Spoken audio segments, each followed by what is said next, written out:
ಓಂ ಆನಂದಮಯೀ ಚೈತನ್ಯಮಯೀ ಸತ್ಯಮಯೀ ಪರಮೇ ಓಂ ಮಹೇಶ್ವರಿ ಮಹಾಕಾಳಿ ಮಹಾಲಕ್ಷ್ಮೀ ಮಹಾಸರಸ್ವತಿ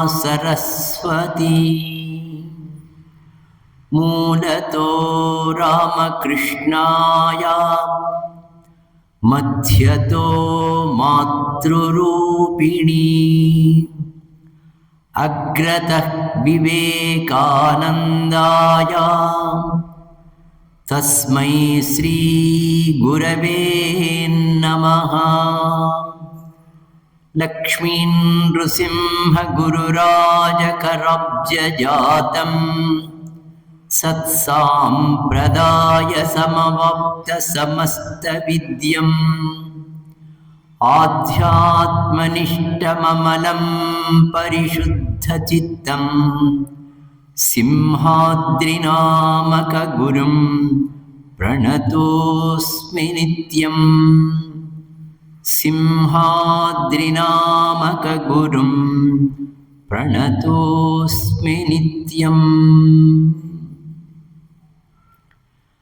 ಪರಮ ಪವಿತ್ರವಾಗಿರುವ ಜ್ಞಾನ ಮಂದಿರದಲ್ಲಿ ಭಕ್ತಿ ಶ್ರದ್ಧೆಗಳಿಂದ ಉಪಸ್ಥಿತರಾದ ನಿಮ್ಮೆಲ್ಲರ ಹೃದಯಾಂತವರ್ತಿಯಾಗಿ ದೇದೀಪ್ಯಮಾನವಾಗಿ ಪ್ರಕಾಶಿಸುವ ಪರಬ್ರಹ್ಮ ಚೈತನ್ಯವನ್ನು ಸ್ಮರಿಸುತ್ತಾ ಭಜಿಸುತ್ತಾ ನಮಿಸುತ್ತಾ ತ್ರಿಮತಾಚಾರ್ಯರ ಪಾದಾರವಿಂದಗಳಿಗೆ, ಅನೇಕ ಮಹಾತ್ಮರ ಪಾದಾರವಿಂದಗಳಿಗೆ, ಅಸ್ಮದ್ಗುರು ಸಂಪ್ರದಾಯದಲ್ಲಿರ್ತಕ್ಕಂಥ ಎಲ್ಲ ಗುರುವರ್ಯರಿಗೆ,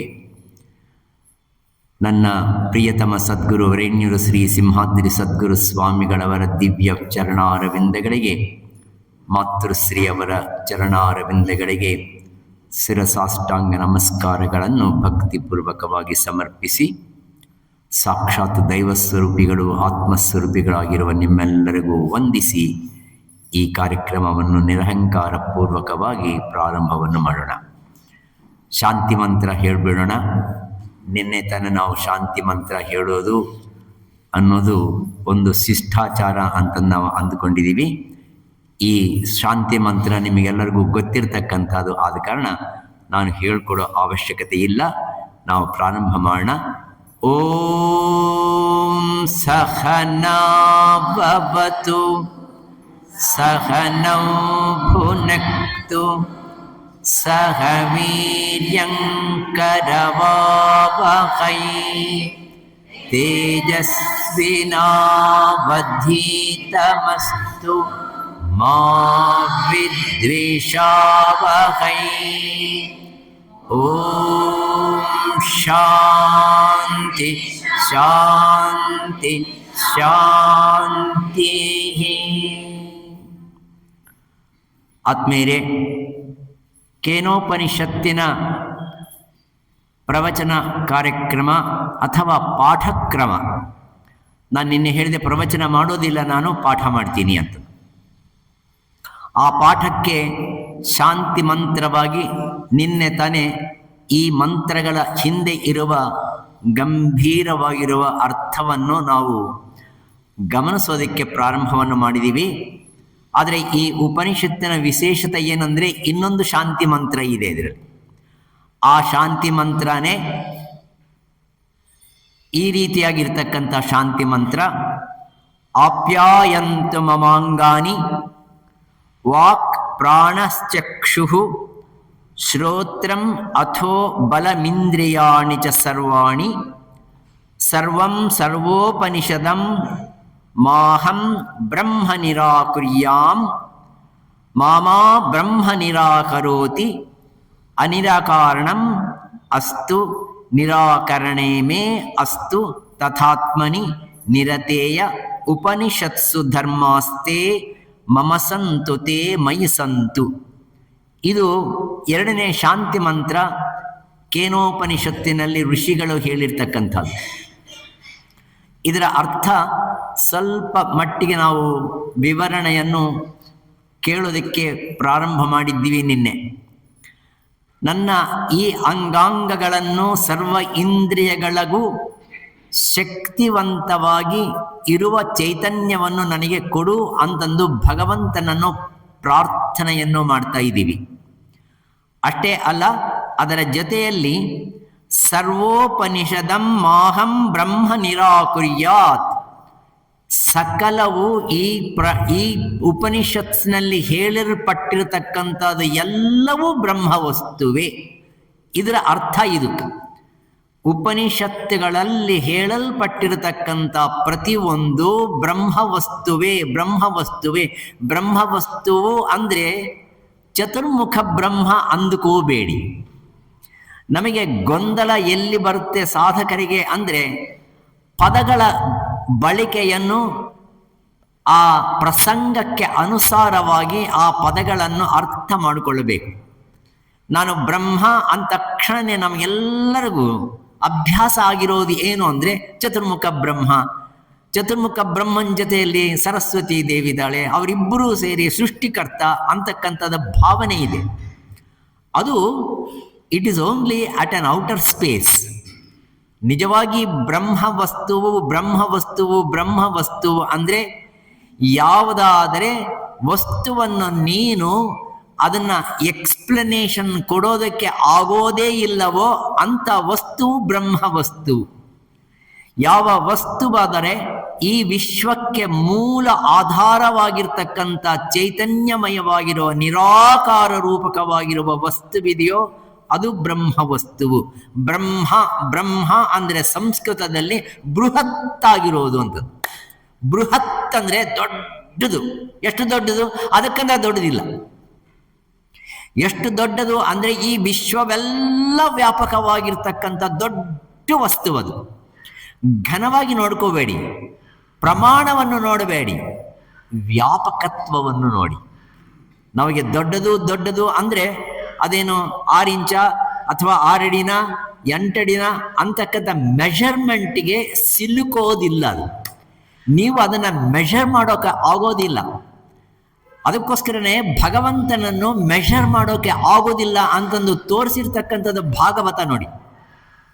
ಭಾಗವತದಲ್ಲಿ ಎಷ್ಟು ಚೆನ್ನಾಗಿ ಈ ಮೆಸೇಜನ್ನು ಕೊಟ್ಟಿದ್ದಾರೆ. ಮಾರಾಟಕ್ಕೆ ಬಂದಿದ್ದಾನೆ ಕೃಷ್ಣ. ಇದು ಭಾಗವತದಲ್ಲಿ ನಿಮಗೆಲ್ಲ ಗೊತ್ತಿದೆ. ಆ ಮಾರಾಟ ಮಾಡೋದಕ್ಕೆ ಎಷ್ಟು ಆ ಮಹಾನುಭಾವ ತೂಗುತ್ತಾನೋ ಅಷ್ಟು ಬಂಗಾರ ಹಾಕಿದ್ರೆ ಕೃಷ್ಣನನ್ನು ಮಾರಾಟ ಮಾಡ್ತೀವಿ. ಇಲ್ಲಿ ಕೃಷ್ಣ ಅಂದರೆ ಕೇವಲ ಪರಬ್ರಹ್ಮ ವಸ್ತು ಚೈತನ್ಯವು ಅಂತಂದು ತಿಳ್ಕೊಳ್ಳಿ. This is A symbolism. ಇದು ಲಾಕ್ಷಣಿಕ. ಇದು ಒಂದೊಂದು ಸಾರ್ತಿ ನಾವೇನು ಹೇಳ್ತೀವೋ ಅದರ ಕೇವಲ ಬಾಹ್ಯಾರ್ಥವನ್ನು ತಗೋಬಾರ್ದು, ಅಂತರಾರ್ಥವನ್ನು ಗಳಿಸಬೇಕು. ಅಂತರಾರ್ಥವನ್ನು ಗಳಿಸ್ತಕ್ಕಂಥವನು ವಿವೇಕಿ. ಬಾಹ್ಯಾರ್ಥವನ್ನು ಸ್ವೀಕಾರ ಮಾಡಿ ಅದರಂತೆ ನಡೆದುಕೊಳ್ತಕ್ಕಂಥವನು ಸಾಮಾನ್ಯ ಜ್ಞಾನ ಇರ್ತಕ್ಕಂಥವನು, ಆ ಸ್ವಲ್ಪ ಅವಿವೇಕಿನೂ ಹೌದು. ಬಾಹ್ಯಾರ್ಥಕ್ಕಂದ್ರೆ ವಿಶೇಷವಾಗಿರ್ತಕ್ಕಂಥ ಅರ್ಥ, ಅಂತರಾರ್ಥ, ಗುಹ್ಯಾರ್ಥ, ರಹಸ್ಯಾರ್ಥ ಏನಿದೆಯೋ ಆ ಅರ್ಥವನ್ನು ನಾವು ಅರ್ಥ ಮಾಡಿಕೊಂಡ್ರೆ ಖಂಡಿತವಾಗಿ ಎಲ್ಲದಕ್ಕೂ ಸಮನ್ವಯವೂ ಆಗುತ್ತೆ. ವಾಚ್ಯಾರ್ಥ ಮತ್ತು ವಿಶೇಷಾರ್ಥ ಅನ್ನೋದಕ್ಕೆ ಒಂದು ಚಿಕ್ಕದಾಗಿರ್ತಕ್ಕಂಥ ಎಕ್ಸಾಂಪಲ್ ಹೇಳ್ಬಿಡ್ತೀನಿ ನಿಮಗೆ. ವಿವೇಕದಿಂದ ಮಾತ್ರನೇ ನೀವು ರಹಸ್ಯಾರ್ಥವನ್ನು ಅರ್ಥ ಮಾಡ್ಕೋಬೋದೇ ಹೊರತು ಆ ವಿವೇಕವಿಲ್ಲದ ಇದ್ರೆ ಅರ್ಥವಾಗೋದಿಲ್ಲ. ಒಬ್ಬ ಗುರುವಿದ್ದ. ಆ ಗುರುವು ಶಿಷ್ಯನ ಜೊತೆಯಲ್ಲಿ ಬರ್ತಾ ಇದ್ದ. ಆ ಗುರುವನ್ನು ನೋಡಕ್ಕೆ ಇನ್ನೊಬ್ಬ ಶಿಷ್ಯನು ಎದುರುಗಡೆ ಬರ್ತಾ ಇದ್ದ. ಅಕಸ್ಮಾತ್ತಾಗಿ ಈ ಗುರುವು ಶಿಷ್ಯ ಬರೋವಾಗ ಒಂದು ದೊಡ್ಡ ಗುಣಿ, ಆ ಗುಣಿಯಲ್ಲಿ ಬಿದ್ದೋಗ್ಬಿಟ್ಟಾರ ಗುರು. ಬಿದ್ದೋಗ್ಬಿಟ್ರೆ ಈ ಶಿಷ್ಯ ಜೊತೆಯಲ್ಲಿರ್ತಕ್ಕಂಥ ಶಿಷ್ಯ ಬಡ್ಕೊತಾ ಇದ್ದಾನೆ ಹೊರತು ಏನೂ ಮಾಡ್ತಾ ಇಲ್ಲ. ಎಷ್ಟೋ ಸರ್ತಿ ಹಿಂಗಾಗುತ್ತೆ. ಸುಮ್ಮನೆ ಕಿರಿಚ್ಕೊಳ್ಳೋದೇ ಹೊರತು ಏನು ಮಾಡಬೇಕು ಅಂತಕ್ಕಂಥ ಉಪಾಯ ತಟ್ಟೋದೇ ಇಲ್ಲ ನಮಗೆ. ಹಾಗೆ ಆಯಿತು. ಏನು ಕಿರ್ಚ್ಕೊತಾ ಇದ್ದಾನೆ. ಎದುರುಗಡೆ ಬರ್ತಕ್ಕಂಥ ಆ ಶಿಷ್ಯನಿಗೆ ಏನರ್ಥ ಆಯಿತು ಅಂದರೆ, ಗುರುಗಳನ್ನ ಮೇಲ್ಗಡೆ ಕೆಳಗಡೆಯಿಂದ ನಾವು ಮೇಲೆ ತಗೋಬೇಕು. ಉಪಾಯ ತಗೊಂಡ, ಒಂದು ಹಗ್ಗ ತಗೊಂಡು ಬಂದ, ಹಗ್ಗ ಬಿಟ್ಟ. ಪಾಪ ಗುರುಗಳು ಕೆಳಗಡೆ ಬಿದ್ದಿದ್ರು, ಗುರುಗಳಿಗೆ ಆ ಹಗ್ಗ ಕೊಟ್ಟ, ಹಗ್ಗನ ಹಿಡ್ಕೊಂಡ್ರು. ಮತ್ತೆ ಇಬ್ಬರೂ ಸೇರಿ ಪಾಪ ಏನು ಮಾಡಿದ್ರು ಅಂದರೆ ಮೇಲೆಗೆ ತಗೊಂಡ್ರು. ಹೊಸದಾಗಿ ಬಂದಿರ್ತಕ್ಕಂಥ ಶಿಷ್ಯ ಅವನೇನು ಅಂದ್ಕೊಂಡಿದ್ದಾನೆ ಅಂದರೆ, ಗುರುಗಳು ಕಾಣಿಸಿದ ತಕ್ಷಣನೇ ನಮಸ್ಕಾರ ಮಾಡಬೇಕಪ್ಪ ನಾನು. ಏನು ಮಾಡ್ದ, ಮೇಲೆಗೆ ಬಂದರು, ಗುರುವೇ ಗುರುವೇ ಗುರುವೇ ಅಂತ ನಮಸ್ಕಾರ ಮಾಡ್ಬಿಟ್ಟು. ಏನಾದರೂ ಮತ್ತೆ ಗುರುಗಳು ಇಲ್ಲಿ ವಾಚ್ಯಾರ್ಥವನ್ನು ಮಾತ್ರ ನೀವು ಹಿಡ್ಕೊಂಡು ಹೋದರೆ ನಿಮಗೆ ಗಮ್ಯವು ಸಿಗೋದಿಲ್ಲ. ಪ್ರತಿ ಒಂದು ವಾಚ್ಯಾರ್ಥದ ಹಿಂದೆ ಒಂದು ರಹಸ್ಯಾತ್ಮಕವಾಗಿರ್ತಕ್ಕಂಥ, ನೀನು ತಿಳಿಬೇಕಾಗಿರ್ತಕ್ಕಂಥ ವಸ್ತು ಜ್ಞಾನ ಇದೆ. ಹಾಗೆ ಕೃಷ್ಣನನ್ನು ಮೆಷರ್ ಮಾಡೋದಕ್ಕೋಸ್ಕರ ಒಂದು ದೊಡ್ಡ ತಕ್ಕಡಿ, ಒಂದು ತುಲಾಭಾರ, ಮತ್ತೆ ಕೃಷ್ಣ ಒಂದು ಕಡೆ ಇದ್ದ. ಕೃಷ್ಣ ಎಡಗಡೆ ಇದ್ನ ಬಲಗಡೆ ಇದ್ನ, ಎಡಗಡೆ ಇದ್ನ ಬಲಗಡೆ ಇದ್ನ ಅಂದರೆ ಬಲಗಡೆ ಇದ್ದ. ಬಲಗಡೆನೇ ಇರ್ತಕ್ಕಂಥವನೇ ಆ ಪುಣ್ಯ ಪುರುಷೋತ್ತಮ. ಆ ಪುರುಷೋತ್ತಮ ಕೂಡಿಸಿದ, ಆನಂದವಾಗಿ ಕೂತಿದ್ದಾನೆ ಕೃಷ್ಣ. ಮತ್ತೆ ಎಡಗಡೆ ಏನಿಡಬೇಕು, ಮತ್ತೆ ಅದಕ್ಕೆ ತೂಗತಕ್ಕಂಥ ವಸ್ತುಗಳನ್ನು ಕೊಡಬೇಕು. ವಸ್ತುಗಳು ಅಂದರೆ ಪ್ರಾಪಂಚಿಕವಾಗಿರ್ತಕ್ಕಂಥ ವಸ್ತುಗಳು. ಪ್ರಪಂಚಕ್ಕೂ ಪರಮಾತ್ಮನಕ್ಕೂ ತೂಗೋದಾದರೆ ಯಾರು ಭಾರವಾಗಿ ಕಾಣಿಸ್ತಾರೆ? ಪ್ರಪಂಚ ಭಾರವಾಗಿ ಕಾಣಿಸ್ತೋ, ಪರಮಾತ್ಮ ಭಾರವಾಗಿ ಕಾಣಿಸ್ತೋ? ಇದು ನಿಮಗೆ ಅರ್ಥ ಆಗುತ್ತೆ. ಯಾವುದು ಭಾರವಾಗಿ ಕಾಣಿಸ್ತೆ? ಭಗವಂತನೇ. ಮತ್ತೆ ಮಾಡಿದ್ರು Satyabhama is a representation of ಪ್ರಪಂಚ. Satyabhama is a representation of your gold. ತಂದ್ರು ಬೇಕಾದಷ್ಟು ಬಂಗಾರ ತಂದ್ರು, ಆದರೆ ಕೃಷ್ಣ ಮೇಲೆಗೆ ಎತ್ತಲೇ ಇಲ್ಲ. ಆಮೇಲೆ ಯಾರು ಬಂದರು? ಮತ್ತೆ ರುಕ್ಮಿಣಿ ಬಂದರು. ರುಕ್ಮಿಣಿ ಹತ್ರ ಬಂಗಾರ ಇಲ್ಲ, ಒಡವೆ ಇಲ್ಲ, ಆಸ್ತಿ ಇಲ್ಲ, ಎಂಥದೂ ಇಲ್ಲ. ತನ್ನ ಮನಸ್ಸಿನಲ್ಲಿ ಕಾಮ, ಕ್ರೋಧ, ಲೋಭ, ಮೋಹ, ಮದ, ಮಾತ್ಸರ್ಯ, ಡಂಬಾಚಾರ ಇತ್ಯಾದಿ ಯಾವುದೂ ಇಲ್ಲದ ಇರ್ತಕ್ಕಂಥ ನಿಷ್ಕಲ್ಮಶವಾಗಿರ್ತಕ್ಕಂಥ ಪರಿಶುದ್ಧವಾಗಿರ್ತಕ್ಕಂಥ ಅಂತಃಕರಣ. ಭಕ್ತಿಯೇವ ಗರೀಯಸಿ, ಶ್ರೇಷ್ಠವಾಗಿರ್ತಕ್ಕಂಥ ಅನನ್ಯ ಭಕ್ತಿ. ಈ ಕೃಷ್ಣ ಬೇರೆ ಅಲ್ಲ, ಪರಬ್ರಹ್ಮ ವಸ್ತು ಬೇರೆ ಅಲ್ಲ ಅಂತಕ್ಕಂಥ ಅನನ್ಯವಾಗಿರ್ತಕ್ಕಂಥ ಭಕ್ತಿಯಿಂದ ಆಕೆ 3 ದಳಗಳು ಇರ್ತಕ್ಕಂಥ ತುಳಸಿಯನ್ನು ಹಾಕು.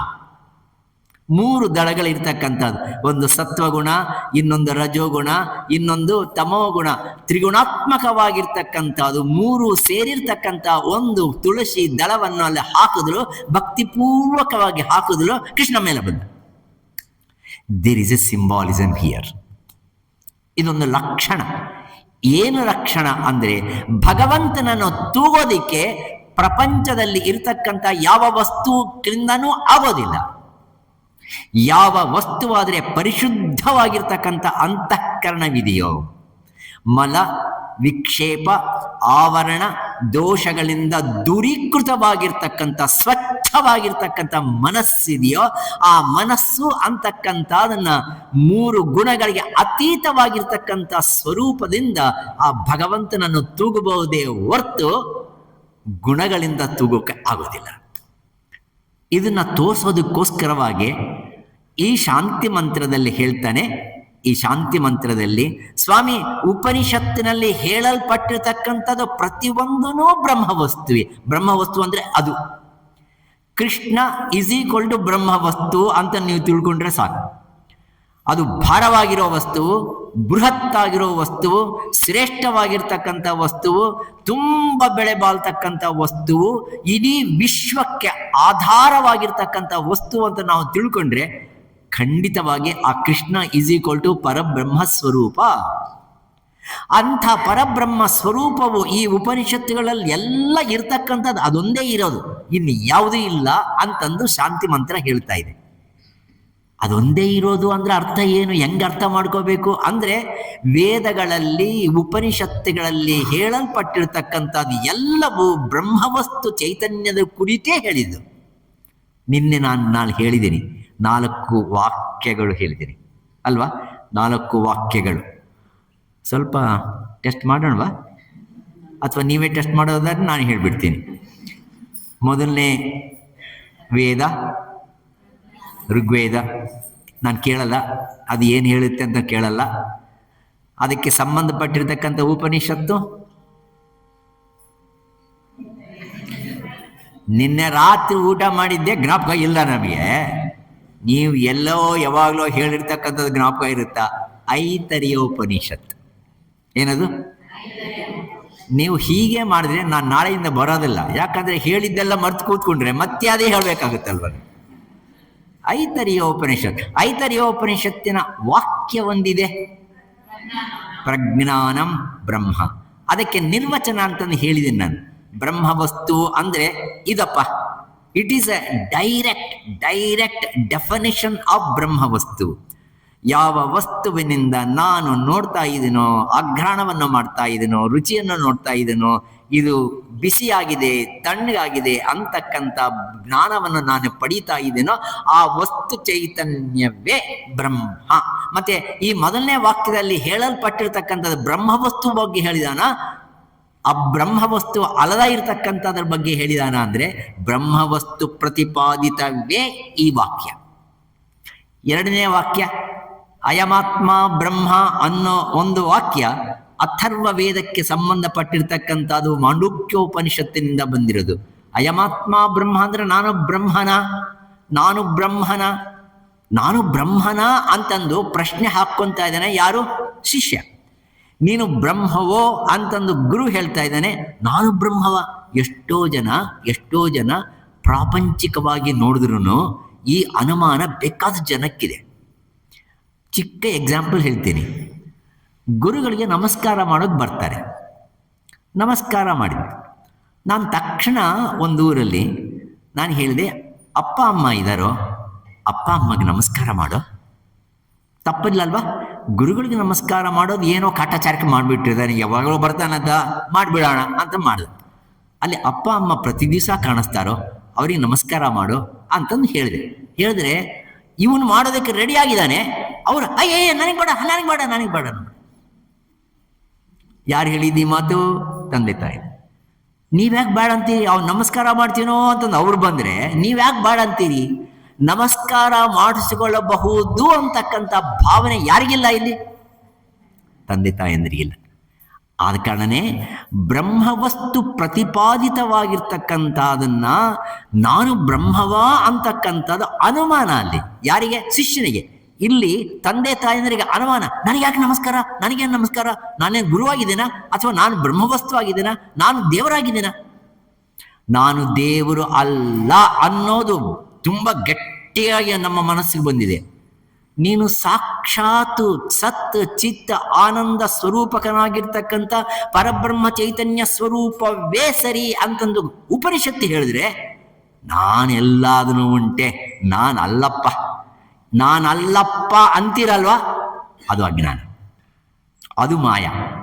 ಅದೇ ನಿಜವಾಗಿರ್ತಕ್ಕಂಥ ಕಾರಣ, ದೇಹದ ನಿಜವಾಗಿರ್ತಕ್ಕಂಥ ಸ್ವರೂಪ ಅದು.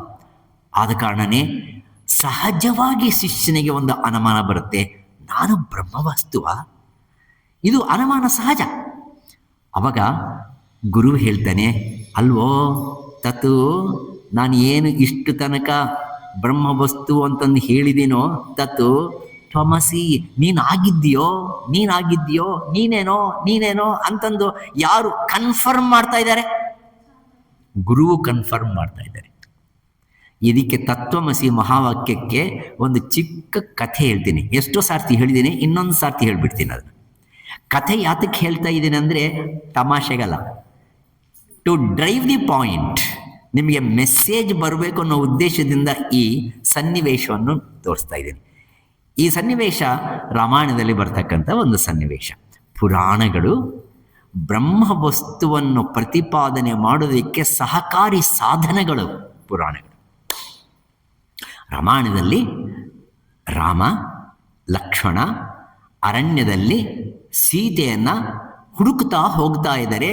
ರಾಮ ಅಳ್ತಾ ಹೋಗ್ತಾ ಇದ್ದಾನೆ, ಸೀತಾ ಸೀತಾ ಸೀತಾ ಸೀತಾ. ಮೇಲ್ಗಡೆಯಿಂದ ನಾರದ ಮತ್ತೆ ಇಂದ್ರ ಅವರಿಬ್ಬರೂ ಆಕಾಶ ಗಮನದಲ್ಲಿದ್ದಾರೆ. ಕೆಳಗಡೆ ನೋಡ್ತಾರೆ, ರಾಮಚಂದ್ರ ಅಳ್ತಾ ಹೋಗ್ತಾ ಇದ್ದಾನೆ, ಹಿಂದ್ಗಡೆ ಲಕ್ಷ್ಮಣ ಬರ್ತಾ ಇದ್ದಾನೆ. ಅವಾಗ ಅನ್ಕೊಂತಾನೆ ನಾರದ, ಅಯ್ಯಯ್ಯೋ ನಮ್ಮ ರಾಮಚಂದ್ರ ಅಳ್ತಾ ಇದ್ದಾನೆ, ನಮ್ಮ ದೇವ್ರ ಎಲ್ಲನ ದೇವ್ರು ಅಳ್ತಾರ? ಯಾರ ಹತ್ರನೂ ಯಾರು ಅಳ್ಬಾರ್ದು ಅಂದರೆ ದೇವ್ರು ಅಳ್ಬಾರ್ದು. ನೀನು ಎಷ್ಟನ್ನ ಹತ್ಬೋದು, ನಿನಗೆ ಹಕ್ಕಿದೆ, ಆದರೆ ದೇವರಿಗೆ ಆ ಹಕ್ಕಿಲ್ಲ. ಅವನು ಯಾವಾಗಲೂ ಮುಗುಳ್ ನಗೆಯಲ್ಲೇ ಇರಬೇಕು. ವೆಂಕಟರಮಣ ಸ್ವಾಮಿ ದೇವಸ್ಥಾನಕ್ಕೆ ಹೋಗಿ ನೋಡಿ, ಯಾವಾಗನ್ನ ನೋಡಿ, 24 ಗಂಟೆ ನೋಡಿ, ಹಸನ್ಮುಖಿಯಾಗಿರ್ತಾನೆ ಹೊರತು ಯಾವತ್ತಾದನ್ನು ವಿಷಾದವಾಗಿದ್ದಾನ ಇಲ್ಲ. ಅದಕ್ಕೋಸ್ಕರ ನಮ್ಮ ದೇವರು, ನಮ್ಮ ರಾಮ ಅಳ್ತಾ ಇದ್ದಾನೆ. ಬಹುಶಃ ನಮ್ಮ ರಾಮಚಂದ್ರ ರಾಮ ಅನ್ನೋದನ್ನ ಮರ್ತೋಗ್ಬಿಟ್ಟಿದ್ದಾನೆ, ಅದಕ್ಕೋಸ್ಕರ ಅಳ್ತಾ ಇದ್ದೀವಿ. ನಾವು ಅಳೋದು ಯಾತಕ್ಕೆ ಗೊತ್ತಾ? ನಾವು ದುಃಖ ಪಡೋದು ಯಾತಕ್ಕೆ ಗೊತ್ತಾ? ನಮಗೆ ಅಜ್ಞಾನ ಇದೆ, ಆದ ಕಾರಣ ನಾವು ದುಃಖ ಪಡ್ತೀವಿ. ನಮಗೆ ನಿಜವಾಗಿರ್ತಕ್ಕಂಥ ಜ್ಞಾನ ಇದ್ರೆ ದುಃಖಕ್ಕೆ ಕಾರಣವೇ ಇಲ್ಲ. ದುಃಖ ಬರೋದು ಯಾತಕ್ಕೆ ಅಂದರೆ ನಿನಗೆ ಒಂದು ವಿಷಯ ಗೊತ್ತಿಲ್ಲ, ಆದ ಕಾರಣ ದುಃಖ. ಸ್ಪೆಕ್ಟ್ಸ್ ಇಟ್ಕೊಂಡಿದ್ದೀನಿ, ಮರ್ತೋಗ್ಬಿಟ್ಟಿದ್ದೀನಿ,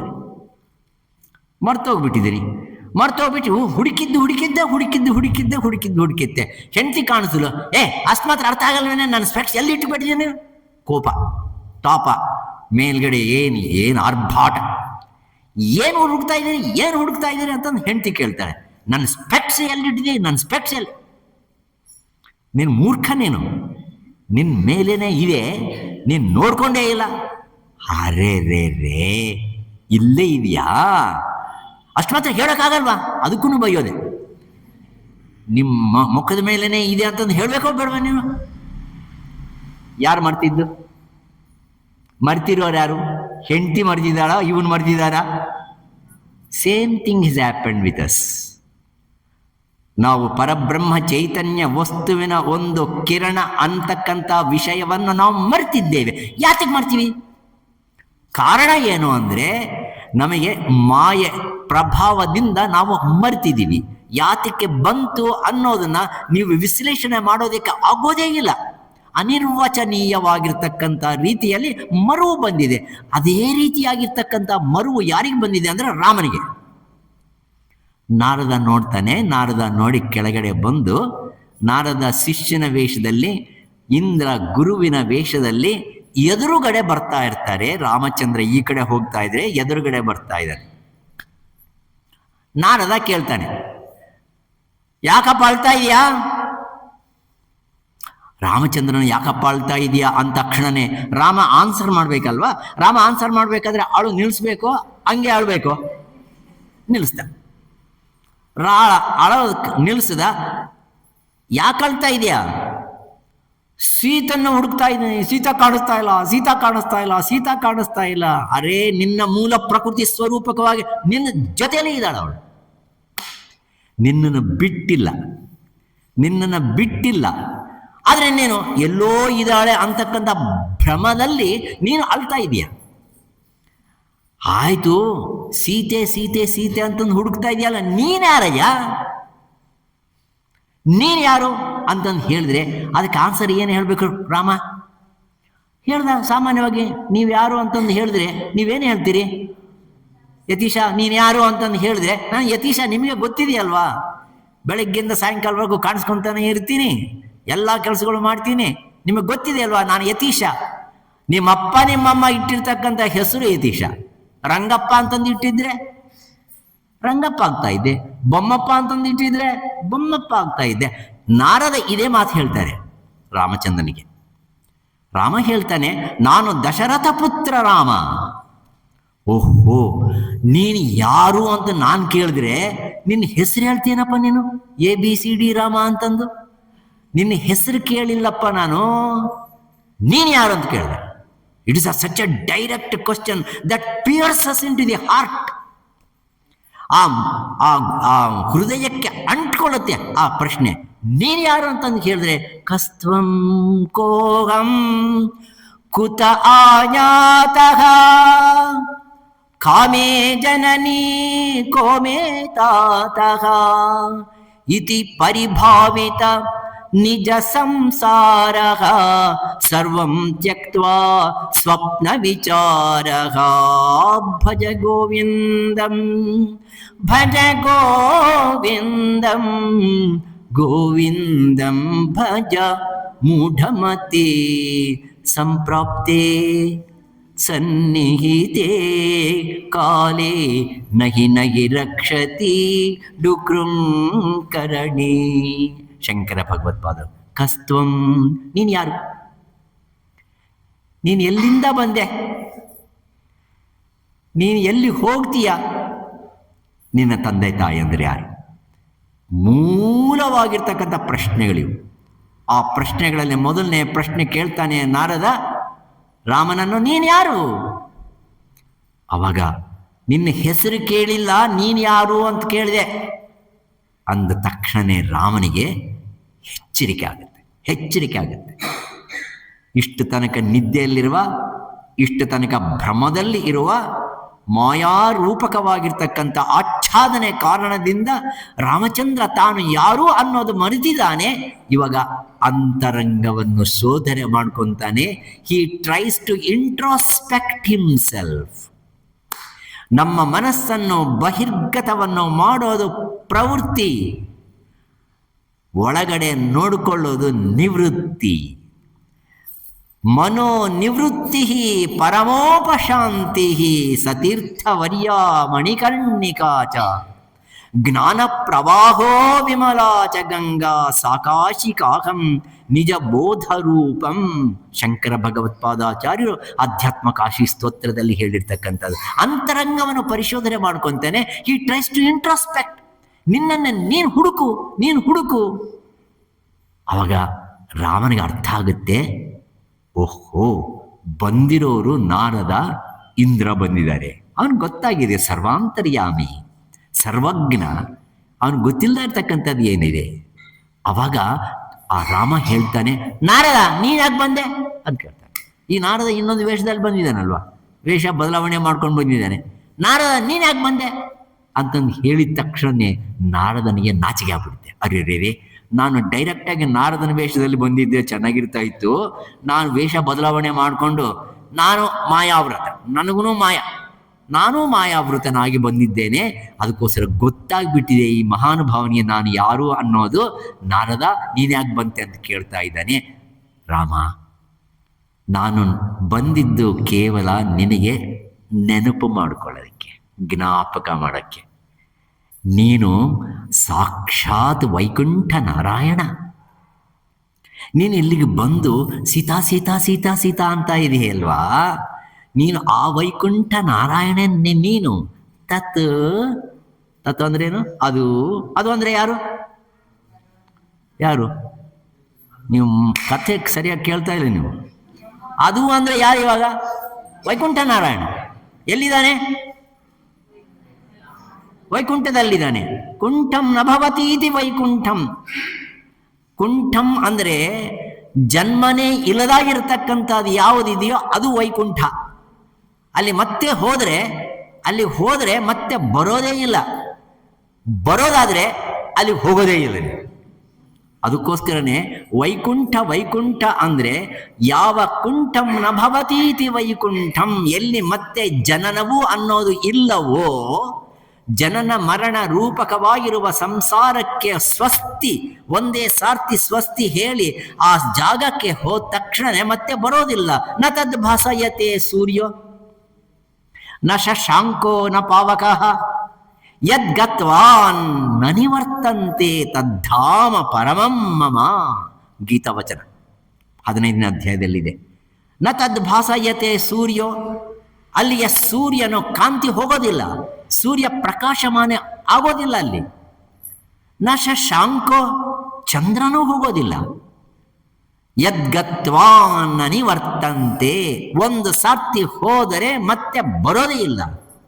ದೇವರ ಕಂಡವರೆಂದಿಗೂ ಪುನರಪಿ ಭವದಲ್ಲಿ ಸಿಲುಕರು ಎಲೆ ಮನವೇ, ಭಾವದಿ ಭಜಿಸಲು ಮುಕ್ತ ಮುಕ್ತರಾಗುವರು ಕೇವಲ ತಾನಿದು ಎಲೆ ಮನವೇ.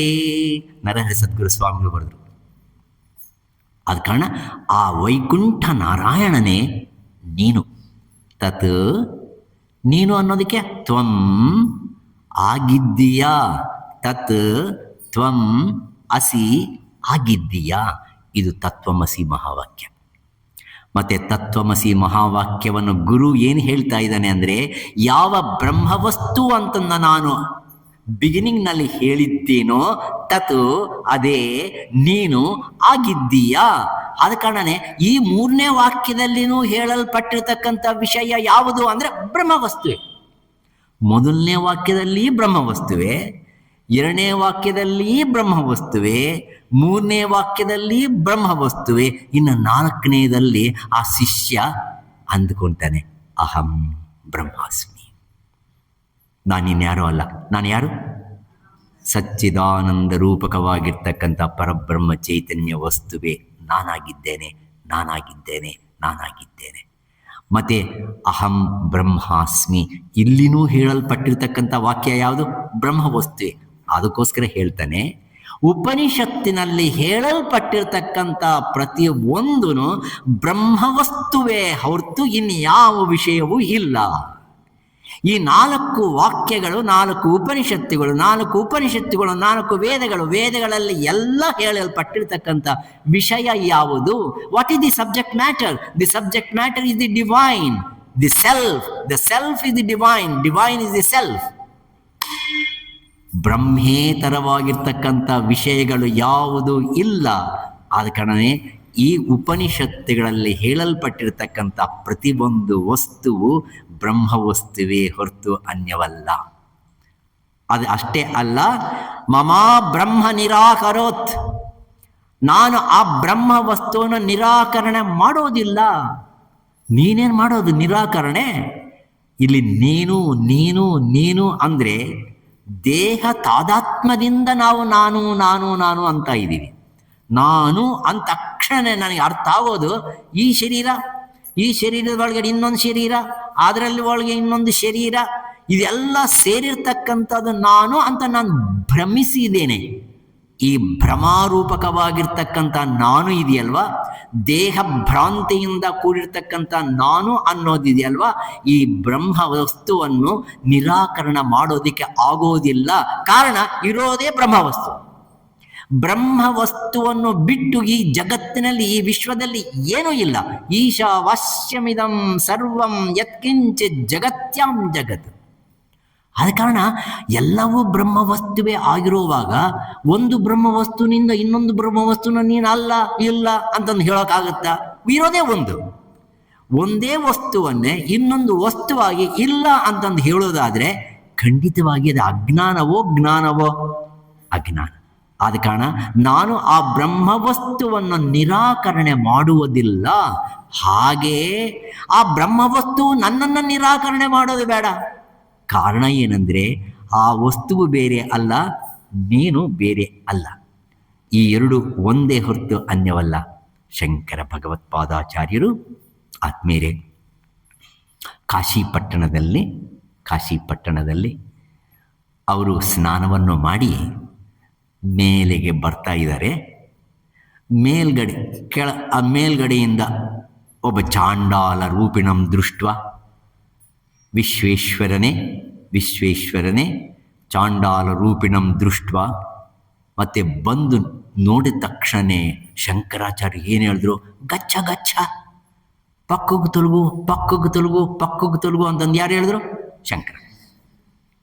ಅವಾಗ ವಿಶ್ವೇಶ್ವರನ ರೂಪದಲ್ಲಿ ಇರ್ತಕ್ಕಂಥ ಚಾಂಡಾಲನಾದನು, ಬ್ರಾಹ್ಮಣನಾದನು, ಯಾರೇ ಆದನು, ಪ್ರತಿಯೊಬ್ಬನು ಬ್ರಹ್ಮವಸ್ತುವೇ ಹೊರತು ಬ್ರಹ್ಮವಸ್ತು ಅಲ್ಲದೇ ಇರ್ತಕ್ಕಂಥದ್ದಲ್ಲ.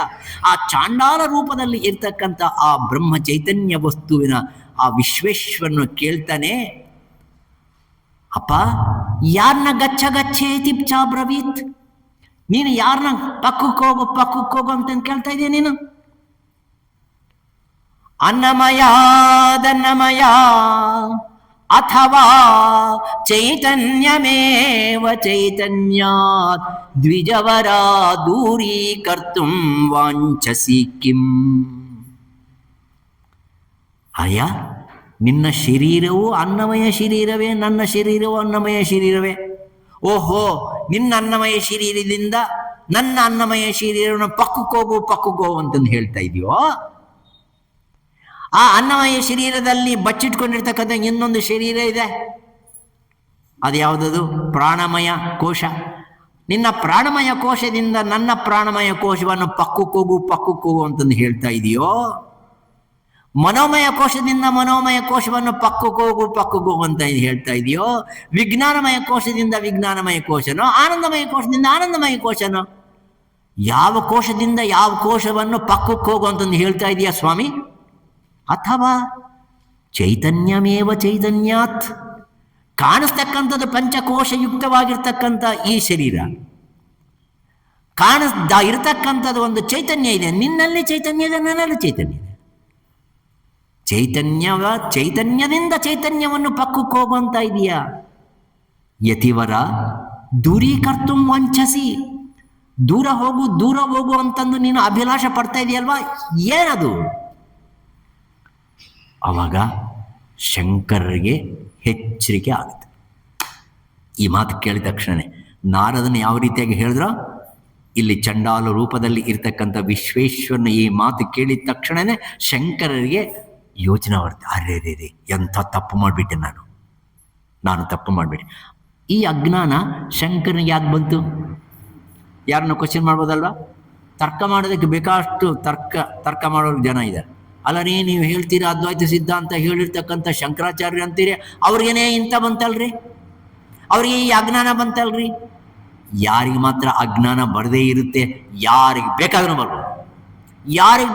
ಬರ್ಬೋದು, ಈಶ್ವರನಿಗೆ ಬರ್ಬೋದು.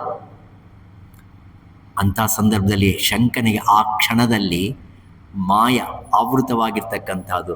ಆದರೆ ನಮ್ಮಂಥ ಸಾಧಕರಿಗೆ ತಿಳಿ ಹೇಳೋದಕ್ಕೋಸ್ಕರವಾಗಿ ಬಂದಿರತಕ್ಕಂಥ ಒಂದು ನಾಟಕ. ಅವಾಗ ಹೇಳ್ತಾನೆ ಶಂಕರ, ಜಾಗ್ರತ್ ಸ್ವಪ್ನ ಸುಷುಪ್ತಿಷು ಸ್ಫುಟತರ ಯಾ ಸಂವಿಜೃಂಭತೆ ಯಾ ಬ್ರಹ್ಮ ಪಿಪೀಲಿಕಾಂತ ತನುಷು ಪ್ರೋತಾ ಜಗತ್ ಸಾಕ್ಷಿಣಿ ಸೈವಾಹಂ ನ ಚ ದೃಶ್ಯವಸ್ತ್ವಿತಿ ದೃಢ ಪ್ರಜ್ಞಾಪಿ ಯಸ್ಯಾಸ್ತಿ ಚೇತ್ ಚಂಡಾಲೋಸ್ತು ಸತದ್ವಿಜೋಸ್ತು ಗುರುಃ ಇತಿ ಯೇಷಾಂ ಅನೀಶಾ ಮಮ. ಮನೀಷಾ ಪಂಚಕ ಅಂತ ಬರ್ತಾರೆ. ಎಂಥ ಅದ್ಭುತವಾಗಿರ್ತಕ್ಕಂಥ ಮನೀಷಾ ಪಂಚಕ. ಅಪ್ಪ, ಜಾಗ್ರತ್ ಸ್ವಪ್ನ ಸುಷುಪ್ತಿಗಳಲ್ಲಿ ಅನುಸ್ಯೂತವಾಗಿ ಇದ್ದು ಅದಕ್ಕೆ ಪರವಾಗಿರ್ತಕ್ಕಂಥ ಯಾವ ಸ್ವರೂಪವಿದೆಯೋ, ಇನ್ನೊಂದ್ಸತಿ ಹೇಳ್ತೀನಿ. ಜಾಗ್ರತ್ ಸ್ವಪ್ನ ಸುಷುಪ್ತಿಗಳಲ್ಲಿ ಅನುಸ್ಯೂತವಾಗಿ ಇದ್ದು ಅದಕ್ಕೆ ಪರವಾಗಿ ಇರ್ತಕ್ಕಂಥದ್ದು ಏನಿದೆಯೋ, ಜಾಗ್ರತ್ ಸ್ವಪ್ನ ಸುಷುಪ್ತಿಷು ಸ್ಫುಟತರ ಯಾಸಂಬಿ ವಿಜೃಂಭತೆ, ಆ ಮೂರನ್ನು ವಿಜೃಂಭಣೆಯಿಂದ ಪ್ರಕಾಶಮಾನವಾಗಿ ಮಾಡ್ತಕ್ಕಂಥ ಯಾವ ಸ್ವರೂಪವಾದರೆ ಉಂಟೋ, ಯಾ ಬ್ರಹ್ಮಾದಿ ಪಿಪೀಲಿಕಾಂತ ತನುಷು ಪ್ರೋತಾ ಜಗತ್ ಸಾಕ್ಷಿಣಿ, ಚತುರ್ಮುಖ ಬ್ರಹ್ಮದಿಂದ ಇರುವೆ ತನಕ ಇರತಕ್ಕಂಥ 84 ಲಕ್ಷ ಜೀವರಾಶಿಗಳಲ್ಲಿ ಏಕ ರೀತಿಯಾಗಿ ಒಂದು ಸೂತ್ರಪ್ರಾಯವಾಗಿ ಯಾವುದಾದರೆ ಪ್ರವಾಹ ರೂಪಕವಾಗಿ ಅದು ವ್ಯಾಪಕವಾಗಿ ಇದ್ದಿರ್ತಕ್ಕಂಥ ಯಾವ ವಸ್ತುವಾದರೆ ಉಂಟೋ, ಯಾ ಬ್ರಹ್ಮಾದಿ ಪಿಪೀಲಿಕಾಂತ ತನುಹು ಪ್ರೋತಾ ಜಗತ್ ಸಾಕ್ಷಿಣಿ. ಪ್ರೋತಾ ಜಗತ್ ಪ್ರೋತ ಅಂದರೆ ಅದರಲ್ಲಿ ಪ್ರವೇಶವಾಗಿದೆ, ಸಾಕ್ಷಿಯಾಗಿ ಇದೆ. Please observe this. ಕೇನೋಪನಿಷತ್ತಿನ ನಿಜವಾಗಿರ್ತಕ್ಕಂಥ ಅರ್ಥ ಅದು. ಅದರಲ್ಲಿ ಅನುಸ್ಯೂತವಾಗಿ ಇರ್ತಕ್ಕಂಥದ್ದು ಹೌದೇ, ಸಾಕ್ಷಿಯಾಗಿ ಇರೋದು ಅದೇ. ಪ್ರೋತ ಅಂದರೆ ಅದಕ್ಕೆ ಒಂದು ಉದಾಹರಣೆ ಹೇಳಬೇಕಾದ್ರೆ, ಮಾಲೆ ಇದೆ, ಇದರ್ಥ ಆಗುತ್ತೆ. ಮಾಲೆ ಇದೆ, ಮಾಲೆ ಒಳಗಡೆ ಏನಿದೆ? ದಾರ ಇದೆ. ಆ ದಾರ ಇದೆ, ಆದ ಕಾರಣ ಮಾಲೆ ಆಗಿದೆ. ಅದು ಬ್ರಹ್ಮವಸ್ತುವಿಂದ ಇರುವೆ ತನಕ ಇರತಕ್ಕಂಥ ಜೀವರಾಶಿಗಳಲ್ಲಿ ಅನುಸ್ಯೂತವಾಗಿ ಅದರ ಅಂತರಂಗದಲ್ಲಿ ನಿಕ್ಷಿಪ್ತವಾಗಿ ಇರ್ತಕ್ಕಂಥ ಒಂದು ಸೂತ್ರ ಅದು. ಆದರೆ ಆ ಸೂತ್ರವೇ ಅಲ್ಲ, ಆ ಸೂತ್ರಕ್ಕೆ ಸಾಕ್ಷಿ ಆಗಿದ್ದಾನೆ. ಸೂತ್ರವೂ ಹೌದೇ, ಸೂತ್ರಕ್ಕೆ ಸಾಕ್ಷಿಯನೂ ಹೌದೇ. ಅದು ಅಂಟಿಕೊಂಡೂ ಇದ್ದಾನೆ, ಅಂಟಿಕೊಂಡೂ ಇಲ್ಲ. ಪದ್ಮಪತ್ರಮಿವಾಂಬಸ, ಪದ್ಮಪತ್ರದ ಮೇಲೆ ನೀರಿನ ಗುಳ್ಳೆ ಯಾವ ರೀತಿಯಾಗಿ ಅಂಟಿಕೊಳ್ಳದೇ ಇರತಕ್ಕಂಥ ರೀತಿಯಲ್ಲಿ ಇರುತ್ತೋ ಆ ರೀತಿಯಾಗಿ ಪರಬ್ರಹ್ಮ ವಸ್ತು ಚೈತನ್ಯವು ಇಂದ್ರಿಯಾತ್ಮಕವಾಗಿರ್ತಕ್ಕಂಥ ಈ ಜಗತ್ತಿನಲ್ಲಿ ವ್ಯಾಪಕವಾಗಿದ್ದಾನೆ. ಇಂದ್ರಿಯಾತ್ಮಕವಾಗಿರ್ತಕ್ಕಂಥ ಜಗತ್ತಿಗೆ ಆ ಕಡೆ ಇದ್ದಾನೆ, ಸಾಕ್ಷಿ ಸ್ವರೂಪಕವಾಗಿದ್ದಾನೆ. ಸಾಕ್ಷಿ ಅಂದರೆ ಅರ್ಥ ಏನ್ರಿ? ಸಾಕ್ಷಿ ಅಂದರೆ ಅರ್ಥ ಏನು? ಸುಮ್ಮನೆ ನೋಡೋನು. ಅವನು ಇನ್ನೇನು ಈ ಪಕ್ಷನೂ ಇಲ್ಲ, ಈ ಪಕ್ಷನೂ ಇಲ್ಲ, ಎರಡೂ ಪಕ್ಷಗಳನ್ನು ನೋಡೋನು ಅಷ್ಟೇ. ಅವನು ಏನು ಮಾತಾಡಲ್ಲ, ಅವನು ಏನೇನೋ ಮಾಡೋದಿಲ್ಲ, ಸುಮ್ಮನೆ ಇರ್ತಾನೆ. ಮಯ ಅಧ್ಯಕ್ಷೇಣ ಪ್ರಕೃತಿ ಸೂಯತೆ ಸಚರಾಚರನ್. ಆ ರೀತಿಯಾಗಿ ಇರ್ತಕ್ಕಂಥ ಯಾವ ಸ್ವರೂಪವಾದರೆ ಉಂಟೋ, ಜಾಗ್ರತ್ ಸ್ವಪ್ನ ಸುಷುಪ್ತಿ ಸುಸ್ಫುಟತರ ಯಸಂವಿ ವಿಜೃಂಭತೆ ಯಾ ಬ್ರಹ್ಮಾದಿ ಪಿಪೀಲಿಕಾಂತ ಜಗತ ಪ್ರೋತಾ ಜಗತ್ಸಾಕ್ಷಿಣಿ ಸೈವ ಅಹಂ ನಚ ವಸ್ತು ದೃಶ್ಯ ವಿಸ್ಥಿತಿ. ಕಣ್ಣಿಗೆ ಕಾಣಿಸ್ತಕ್ಕಂಥ ಯಾವ ದೃಶ್ಯ ವಸ್ತುವೂ ಇಲ್ಲ ನನಗೆ. ಕಾರಣ, ಪ್ರತಿಯೊಂದು ವಸ್ತುವಿನಲ್ಲಿ ವಸತೀತಿ ವಸ್ತು ವಾಸವಾಗಿರ್ತಕ್ಕಂಥವನು ನೀನೇ ಆಗಿದೆಯಾ. ಈ ಜ್ಞಾನವನ್ನು ಹೊಂದಿರತಕ್ಕಂಥವನು ಚಂಡಾಲೋಸ್ತು ಸತು ದ್ವಿಜೋಸ್ತು. ಅವನು ಚಂಡಾಲನಾಗಿದ್ರೂ, ದ್ವಿಜನಾಗಿದ್ರೂ, ಶ್ರೇಷ್ಠವಾಗಿರ್ತಕ್ಕಂಥ ವಿಪ್ರನಾಗಿದ್ರೂ, ಮಂತ್ರಪೂರಿತವಾಗಿರ್ತಕ್ಕಂಥ ವಿಪ್ರನಾಗಿದ್ರೂ, ಅಥವಾ ಮುಟ್ಟುಕೊಳ್ಳಕ್ಕೆ ಆಗದಾಗಿರ್ತಕ್ಕಂಥ ಚಂಡಾಲನಾಗಿದ್ರೂ, ಮಮ ನನ್ನ ದೃಷ್ಟಿಯಲ್ಲಿ ಗುರುಹು ಇತಿ ಯೇಷಾಂ ಮನೀಷಾ ಮಮ, ಅವನು ನನಗೆ ಗುರು. ಶಂಕರಾಚಾರ್ಯರು ಆ ಸಂದರ್ಭದಲ್ಲಿ ಅವರು ಕಂಡಿರ್ತಕ್ಕಂಥದ್ದು, ಸಂದರ್ಶನ ಮಾಡಿರ್ತಕ್ಕಂಥ ಯಾರನ್ನ ಅಂದರೆ ಸಾಕ್ಷಾತ್ ವಿಶ್ವೇಶ್ವರನನ್ನು ನೋಡಿದ್ದಾರೆ. ಈ ಮಾತು ಹೇಳಬೇಕಾದ್ರೆ ಅಲ್ಲಿ ಚಂಡಾಲನಂತಾಗಲಿ ಅದಾಗಲಿ ಇದಾಗಲಿ ಯಾವುದೂ ಇಲ್ಲ. ಪರಮ ಪೂಜ್ಯ ಸಿಂಹಾದ್ರಿ ಸದ್ಗುರು ಸ್ವಾಮಿಗಳವರು ಹೇಳೋರು, ಅಯ್ಯೋ ಚಂಡಾಲ ಎಲ್ಲೋ ಇಲ್ವೋ, ಇಲ್ಲಿನೋ ಚಂಡಾಲ, ಇಲ್ಲಿ ಇರ್ತಕ್ಕಂಥ ಸ್ವರೂಪ ಇದೆ, ಮುಟ್ಕೊಳ್ಳಿ ಅದನ್ನ, ಇನ್ನು ಮುಟ್ಕೊಳ್ಳಿ. ಮೂಗು ಮುಟ್ಕೋಬಾರ್ದು, ಮೂಗಿತಿನೂ ಮುಟ್ಕೋಬಾರ್ದು. ಡೈಮಂಡು ಅಲ್ಲೇ ಮುಟ್ಕೊಳ್ಳೋಣ. ನೀನು ಡೈಮಂಡ್ ಮುಟ್ಕೊಂತೀ, ಮೂಗು ಮುಟ್ಕೊಂತೀ, ಇಲ್ಲ ಅಂದ್ರೆ ಸಿಂಬಳ ಮುಟ್ಕೊಂತೀ. ಅದರಲ್ಲಿ ಪ್ರವಾಹ ರೂಪಕವಾಗಿರ್ತಕ್ಕಂಥ ಮತ್ತೆ 365 ದಿವಸ 24 ಗಂಟೆ ಮತ್ತೆ ಇರ್ತಕ್ಕಂಥ ಯಾವ ಸ್ವರೂಪವಿದೆಯೋ, ಗಮಸ್ಥಂ ಗಮನಾದಿ ಶೂನ್ಯಂ ಚಿದ್ರೂಪ ದೀಪಂ ತಿಮಿರಾಪಹಾರಂ ಪಶ್ಯಾಮಿತಂ ಸರ್ವಜನಾಂತರಸ್ಥಂ ನಮಾಮಿ ಹಂಸಂ ಪರಮಾತ್ಮ ರೂಪಂ ಅಂತ ಹಂಸ ಸ್ವರೂಪನು ಮುಟ್ಕೊಳ್ಳೋಕ್ಕಾಗಲ್ಲ. ಯಾವುದು ಮುಟ್ಟಿಕೊಳ್ಳೋಕೆ ಸಿಗೋದಿಲ್ವೋ, ಯಾವುದು ಇಲ್ಲದಾಗಿದ್ದರೆ ಇದನ್ನು ಮುಟ್ಟೋದೇ ಇಲ್ವೋ, ಅದಿಲ್ಲಪ್ಪ, ಇದನ್ನು ಹೊರಗಡೆ ಬಿಸಾಕ್ತಾರೆ. ಅದನ್ನು ಮುಟ್ತಾರ, ಶವವನ್ನು ಮುಟ್ತಾರ, ನಾವೇ ಹೇಳ್ತೀವಿ ಮುಟ್ಬೇಡ, ಅದು ಮುಟ್ಟಿದ್ರೆ ಸ್ನಾನ ಮಾಡಬೇಕು, ಅದನ್ನು ಮುಟ್ಟಿದ್ರೆ ಸ್ನಾನ ಮಾಡಬೇಕು. ಇದಿದ್ದಿದ್ರೆ ಸ್ನಾನ ಮಾಡ್ಬೋದು, ಎಲ್ಲ ಮಾಡ್ಬೋದು. ಅದು ಇದ್ದರೆ ಎಲ್ಲರೂ ಬಂದು ಚೆನ್ನಾಗಿದೆಯಾ ತಾತಾ, ಚೆನ್ನಾಗಿದೆಯಾ. ಅದಿಲ್ಲ ಅಂದ್ಕೊಳ್ಳಿ, ಇಲ್ವೇ ಇಲ್ಲ. ಆದ ಕಾರಣನೇ ಯಾವ ವಸ್ತುವು ಇರೋ ಕಾರಣದಿಂದ ಇದಕ್ಕೆಲ್ಲ ಸೌಭಾಗ್ಯವು ಉಂಟಾಗಿದೆಯೋ, ಯಾವುದು ಇಲ್ಲದ ಇರೋದರಿಂದ ಇದು ಸೌಭಾಗ್ಯವನ್ನು ಕಳೆದುಕೊಂಡು ತನ್ನ ಟೆಂಪರರಿ ಎಕ್ಸಿಸ್ಟೆನ್ಸ್ನ ಹೊಂದುತ್ತೋ ಅಂಥ ವಸ್ತುವನ್ನು ಯಾರಾದರೆ ತಿಳ್ಕೊಂಡಿದ್ದಾರೋ, ಇದು ಚಂಡಾಲ, ಇದು ಬ್ರಾಹ್ಮಣ ಸ್ಥಾನ, ಇದು ವಿಶೇಷವಾಗಿರ್ತಕ್ಕಂಥ ಜ್ಞಾನ. ಆತ್ಮೇರೆ, ಇದು ಚಂಡಾಲ ರೂಪ, ಇದು ಬ್ರಾಹ್ಮಣ. ಇಲ್ಲಿ ಬ್ರಾಹ್ಮಣ ಯಾಕಿದ್ದಾನೆ? ಇದಕ್ಕೆ ತತ್ವ ವಿಚಾರಣ ಅಂತಾರೆ, ಸ್ಥಾನ ವಿಚಾರ ಅಂತಾರೆ. ಇಲ್ಲಿ ಬ್ರಾಹ್ಮಣ ಯಾಕಿದ್ದಾನೆ ಅಂದರೆ, ಎಲ್ಲರಲ್ಲಿ ನೀವು ಮತ್ತೆ ಸ್ವಾಮಿಗಳು ಬ್ರಾಹ್ಮಣರು ಅಂತಂದು, ಬ್ರಾಹ್ಮಣ ಭೋಜನ ಪ್ರಿಯ, ಪಾಪ ಬ್ರಾಹ್ಮಣರೊಬ್ಬರೇ ಊಟ ಮಾಡೋದು, ಇನ್ಯಾರು ಊಟ ಮಾಡೋದು.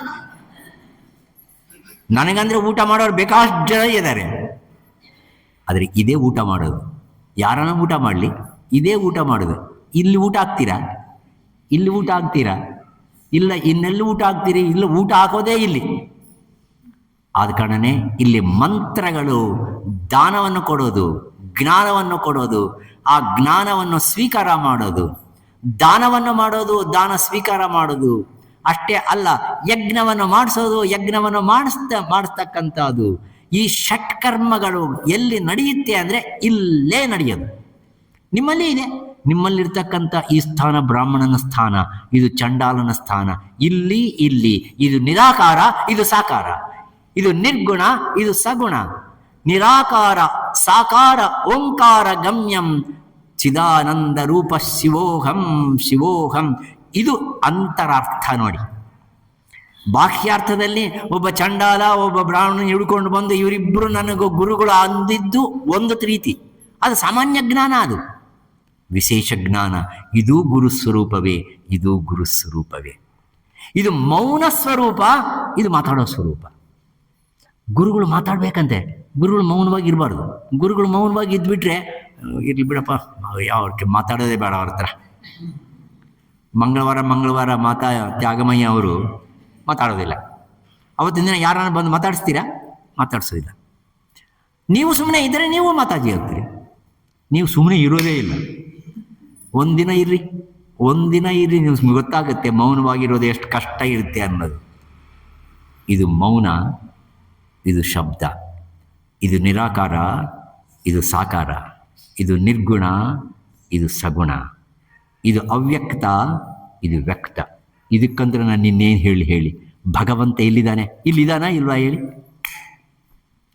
ಇದು ಚಂಡಾಲೋಸ್ತು ಸತುದ್ವಿಜೋಸ್ತು ಗುರುಹು ಇತಿ ಏಷಾ ಮನೀಷಾ ಮಮ. ಈ ಅರ್ಥವನ್ನು ಹೇಳ್ತಕ್ಕಂಥದ್ದನ್ನು ಶಂಕರ ಭಗವತ್ ಪಾದಾಚಾರ್ಯರು ಹೇಳಿರ್ತಕ್ಕಂಥದ್ದು. ನಾನು ಯಾತಕ್ಕೆ ಈ ಪ್ರಸಂಗವನ್ನು ಹೇಳಿದೆ ಅಂದರೆ, ಎಲ್ಲವೂ ಬ್ರಹ್ಮವಸ್ತುವೇ. ಆ ಬ್ರಹ್ಮವಸ್ತು ಯಾರನ್ನೂ ನಿರಾಕರಣೆ ಮಾಡೋದೇ ಇಲ್ಲ.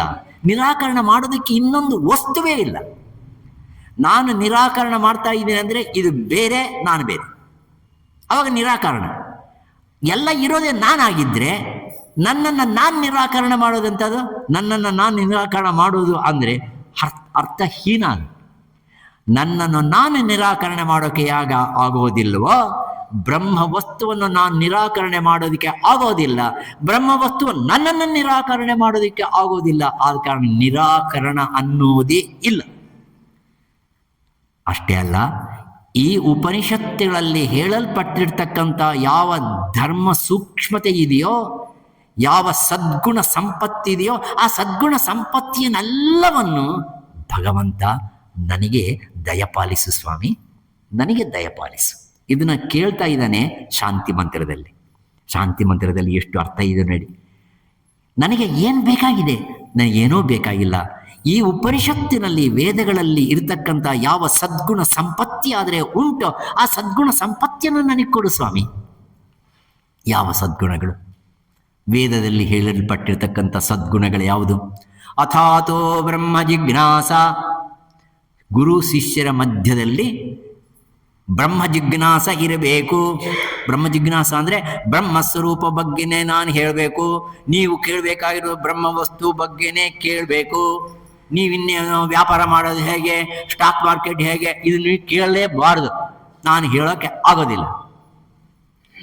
ಅಷ್ಟೇ ಅಲ್ಲ, ನಿಮಗೂ ನನಗೂ ಕೊಂಡಿ ಯಾವುದು ಅಂದರೆ ಆ ಸದ್ಗುಣ ಸಂಪತ್ತಿಯ ಕೊಂಡಿ. ನಿಮಗೂ ಆ ಸಾಮರ್ಥ್ಯ ಇರಬೇಕು, ನನಗೂ ಆ ಸಾಮರ್ಥ್ಯ ಇರಬೇಕು. ಆ ಸಾಮರ್ಥ್ಯ ಯಾವುದೋ ಅಲ್ಲ, ಆ ಸದ್ಗುಣ ಸಂಪತ್ತಿ ಏನೋ ಅಲ್ಲ, ವಿವೇಕ, ವೈರಾಗ್ಯ, ಶಮಾಧಿ ಸದ್ಗುಣ ಸಂಪತ್ತಿ, ಮುಮುಕ್ಷತ್ವ. ಇದು ಅಧಿಕಾರಿ ಲಕ್ಷಣಗಳು ಅಂತಾರೆ. ಏನಂತಾರೆ ಇದನ್ನು? ಅಧಿಕಾರಿ ಲಕ್ಷಣ. ನಾನು ಸುಮ್ಮನೆ ಹೇಳ್ತಾ ಹೋಗ್ತೀನಿ, ನೀವು ಚೆಕ್ ಮಾಡ್ಕೊತಾ ಹೋಗಿ, ನಮ್ಮಲ್ಲಿ ಇದೆಯೋ ಇಲ್ವೋ ಅಷ್ಟೇ. ನನಗೆ ಹೇಳಬೇಡಿ ಎಷ್ಟು ಮಾರ್ಕ್ ಬಂದಿದೆ ಅಂತ ನನಗೆ ಹೇಳಬೇಡಿ. ವಿವೇಕ ನಮಗೆ ಇದೆಯಾ ಇಲ್ವಾ? ವಿವೇಕ ಅಂದರೆ ಏನು ನೋಡಿ. ಇದು ಉಪನಿಷತ್ತು ಪಾಠದಲ್ಲಿರ್ತಕ್ಕಂಥ ಮಜಾ ಏನು ಅಂದರೆ ಪ್ರತಿಯೊಂದು ಪದವನ್ನು ವಿಶ್ಲೇಷಣೆ ಮಾಡೋದು ಮಜಾ. ವಿವೇಕ ಅಂದರೆ ಏನು? ನಿತ್ಯಾನಿತ್ಯ ವಸ್ತು ವಿವೇಕ ನಮಗಿದೆಯಾ? ಅಡಿಗೆ ಮಾಡುವಾಗ ಇದೆಯಾ? ಅಡಿಗೆ ಮಾಡುವಾಗ ಈ ನಿತ್ಯಾನಿತ್ಯ ವಸ್ತು ವಿವೇಕ ಇದೆಯಾ? ಗಂಡ ಹೇಳ್ತಾನೆ ಒಳ್ಳೆ ಚಟ್ನಿ ಮಾಡುವ ಅಂತಂದು, ಈ ಮಯಪ್ಪನ ಬುದ್ಧಿ ಇಲ್ಲ, ಯಾವಾಗಲೂ ಚಟ್ನಿ ಸಾಯ್ತಾ ಇದೆ ಅಂತ ಹೋಗ್ತೀರಿ. ಹೋಗಿ ಹಾಕ್ತೀರಿ, ಮೆಣಸಿನ್ಕಾಯಿ ಹಾಕಾದೆ. ವಿವೇಕ ಇದೆಯಾ? ವಿವೇಕ ಇದೆಯಾ? ಇಲ್ಲ. ಪ್ರತಿಯೊಂದು ಕ್ರಿಯೆದಲ್ಲಿನೂ ಮತ್ತೆ ಆತ್ಮ ಅನಾತ್ಮ ವಸ್ತು ವಿವೇಕ ಅನ್ನೋದು ಬೇಕು. ಪ್ರತಿ ವಸ್ತುವಿನಲ್ಲಿ, ಪ್ರತಿ ಕ್ರಿಯೆಯಲ್ಲಿ ವಿವೇಕ. ವೈರಾಗ್ಯ ನಮಗೆಷ್ಟಿದೆ? ವೈರಾಗ್ಯ ಎಲ್ಲವನ್ನು ಬಿಟ್ಟು ಬಂದು ಇಲ್ಲಿ ಕೂತ್ಕೊಂಡು ಶ್ರದ್ಧೆಯಾಗಿ ಕೇಳಿ ಮನನ ಮಾಡಿ ನಿತಿಧ್ಯಾಸನ ಪರರಾಗತಕ್ಕಂಥ ಒಂದು ಸ್ಥೈರ್ಯ ನಮಗಿದೆಯಾ? ಅಷ್ಟೇ ಅಲ್ಲ, ಇಹಲೋಕದಲ್ಲಿ ಇರತಕ್ಕಂಥ ವಿಷಯಗಳು, ಶಬ್ದ ಸ್ಪರ್ಶ ರೂಪ ರಸಗಂಧಗಳು, ಪರಲೋಕದಲ್ಲಿ ಸಿಗಬಹುದಾಗಿರ್ತಕ್ಕಂಥ ಯಾವ ವಿಷಯಗಳು, ಈ ಎರಡೂ ಬಗ್ಗೆನೂ ತಾತ್ಸಾರ ಭಾವನೆ ಇದೆಯಾ? ಒಳ್ಳೆ ಬಾಹುಬಲಿ ಸಿನಿಮಾ ತೋರಿಸ್ತೀನಿ ಅಂದರೆ ಇಲ್ಲಿಂದ ಎದ್ದೋಗ್ಬಿಡ್ತೀರಿ. ಅರೆ, ಅದ್ರ ಮೇಲೆ ಇರ್ತಕ್ಕಂಥ ಇಷ್ಟ, ಅದ್ರ ಮೇಲೆ ಇರ್ತಕ್ಕಂಥ ವ್ಯಾಮೋಹ ಏನಿದೆಯೋ ಆ ವ್ಯಾಮೋಹವನ್ನು ಯಾವಾಗಾದರೆ ಬಿಡ್ತೀರೋ ನಿಮಗೆ ವೈರಾಗ್ಯ ಇದೆ ಅಂತ ಅರ್ಥ. ಅದು ಬಿಡಲ್ಲ ಅಂದರೆ ಇಲ್ಲ. ಇವತ್ತು ಪ್ರಸಾದ ಇಲ್ಲ, ಯಾಕೆಂದ್ರೆ ನಿನ್ನೆ ಪ್ರಸಾದ ಜಾಸ್ತಿ ಉಳಿದೋಯ್ತು, ನೀವು ಬಂದಿಲ್ಲ, ಆದ ಕಾರಣ ಪ್ರಸಾದ ವೇಸ್ಟ್ ಆಯಿತು. ಅದಕ್ಕೋಸ್ಕರ ಇವತ್ತಿನ ದಿನ ಪ್ರಸಾದ ಕ್ಯಾನ್ಸಲ್. ಅಯ್ಯೋ, ಹಾಗಾದ್ರೆ ಆದಷ್ಟು ಬೇಗ ಹೋಗೋಣ, ಇಲ್ಲಿ ನಿಮ್ಮ ವೈರಾಗ್ಯ ಎಲ್ಲಿಗೋಯ್ತು? ಪ್ರತಿ ಒಂದು ಹೆಜ್ಜೆ ಆತ್ಮೇಲೆ, ಪ್ರತಿ ಒಂದು ಹೆಜ್ಜೆಯಲ್ಲಿ ನಮಗೆ ಬೇಕಾಗಿರ್ತಕ್ಕಂಥದ್ದು ಆ ವೈರಾಗ್ಯ. ಈಗ ಆಮೂತ್ರ, ಅರ್ಥ, ಫಲ, ಭೋಗ, ವಿರಾಗ. ಇನ್ನು ಮೂರನೇದು ಶಮಾಧಿ ಸದ್ಗುಣ ಸಂಪತ್ತಿ.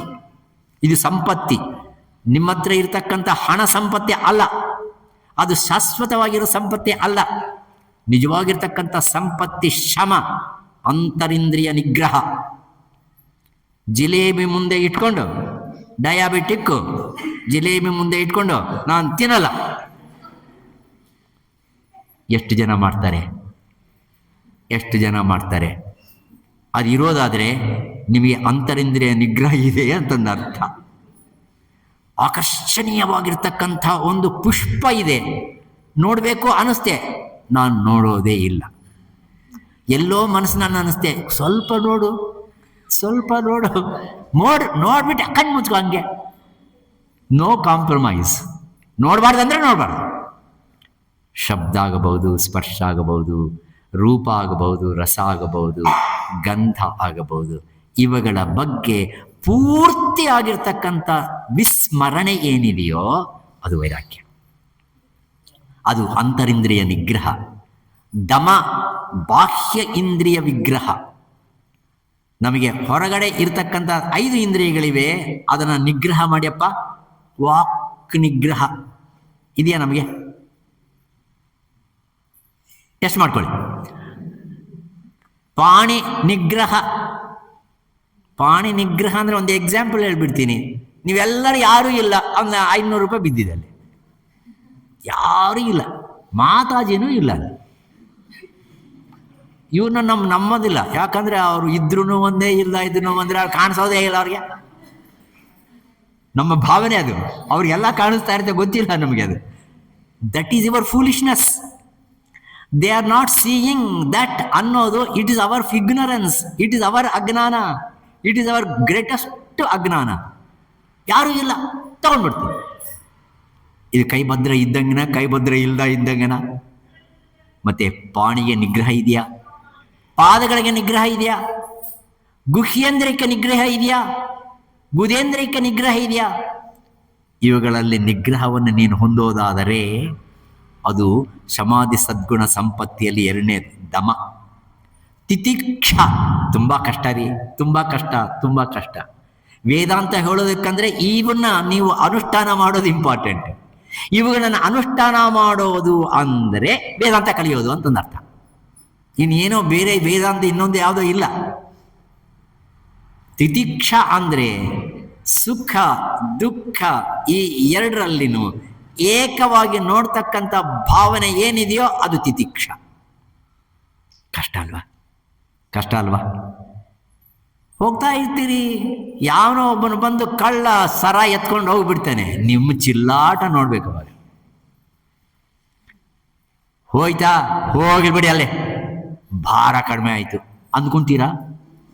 ಹಂಗೆ ಅಂದ್ಕೊಂಡ್ರೆ ಗಂಡ ಹೊಡಿತಾನೆ, ಇನ್ನೇನಿಲ್ಲ. ನಿಮಗೆ ಯಾಕೆ ಅಂದ್ಕೊಳ್ಳಲ್ಲ ಅಂದರೆ ನಿಮಗೆ ಭಯ, ಆ ವಸ್ತು ಹೋಯ್ತಲ್ವಾ ಅನ್ನೋ ಭಯ. ಆ ವಸ್ತುವಿನ ಮೇಲೆ ನಿಮಗೆ ಇರ್ತಕ್ಕಂಥ ವ್ಯಾಮೋಹದ ನಿಜವಾಗಿರ್ತಕ್ಕಂಥ ನಂಟಿದೆ, ಆದ ಕಾರಣ ಹಂಗಾಗಿದೆ. ಹಾಗಾಗಿ ಇದು ತಿತಿಕ್ಷಾಜ್ಞಾನ. ಸುಖ ಬರಲಿ ದುಃಖ ಬರಲಿ ಏಕವಾಗಿ ಇರ್ತಕ್ಕಂಥ ತಿತಿಕ್ಷ. ಉಪರತಿ ಅಂದರೆ ಒಂದು ಸಾರ್ತಿ ಒಂದು ದೋಷಯುಕ್ತವಾಗಿರ್ತಕ್ಕಂಥದನ್ನ ನಾವು ಬಿಟ್ಟ ಮೇಲೆ ಮತ್ತೆ ಸ್ವೀಕಾರ ಮಾಡದೇ ಇರೋದು, ಮತ್ತೆ ಸ್ವೀಕಾರ ಮಾಡೋದಿಲ್ಲ. ಒಂದು ಚಿಕ್ಕ ಇನ್ಸ್ಟೆನ್ಸ್ ಹೇಳೋದಕ್ಕೆ ನಾನು ಇಷ್ಟಪಡ್ತೀನಿ. ರವೀಂದ್ರನಾಥ ಟ್ಯಾಗೋರ್ ಒಂದು ಸಾರ್ತಿ ಟ್ರೈನ್ನಲ್ಲಿ ಪ್ರಯಾಣ ಮಾಡಬೇಕು. ಅವನಿಗೆ ಅವಾಗ 12 ವರ್ಷ. ಹೋಗಿ ಅವನು ಅಂದ್ಕೊಳ್ತಾನೆ 12 ವರ್ಷ ಅಂದ ತಕ್ಷಣ ನೀವು ಫುಲ್ ಟಿಕೆಟ್ ಕೇಳ್ತಾನೆ ಇವನು. ಅದಕ್ಕೋಸ್ಕರ ಹೇಳಿಬಿಡೋಣ 9 ವರ್ಷಪ್ಪ. ಹೇಳ್ತೀರಾ ಇಲ್ವಾ? ಇದು ನಮ್ಮ ಮಕ್ಕಳಿಗೆ ನಾವೇ ಹೇಳ್ಕೊಡ್ತೀವಿ. ಕರೆಕ್ಟಿಗೆ చెప్తుంటాడు వాడు. నాకు 13 ఏండ్లు ಹುಡ್ಕೊಂಡ್ರಾ నీకు 11 ఏండ్లే 10 ఏండ్లే ನೀವು 13 చెప్తే నీకు ದುಡ್ಡು ఎవరిస్తారు? కానీ ನೀವು 9 ఏండ్లే చెప్పు. ನೀವು ಅವ್ನು ನಿಜ ಹೇಳಿದ್ರು ನೀನೇ ಸುಳ್ಳು ಹೇಳ್ತೀಯ.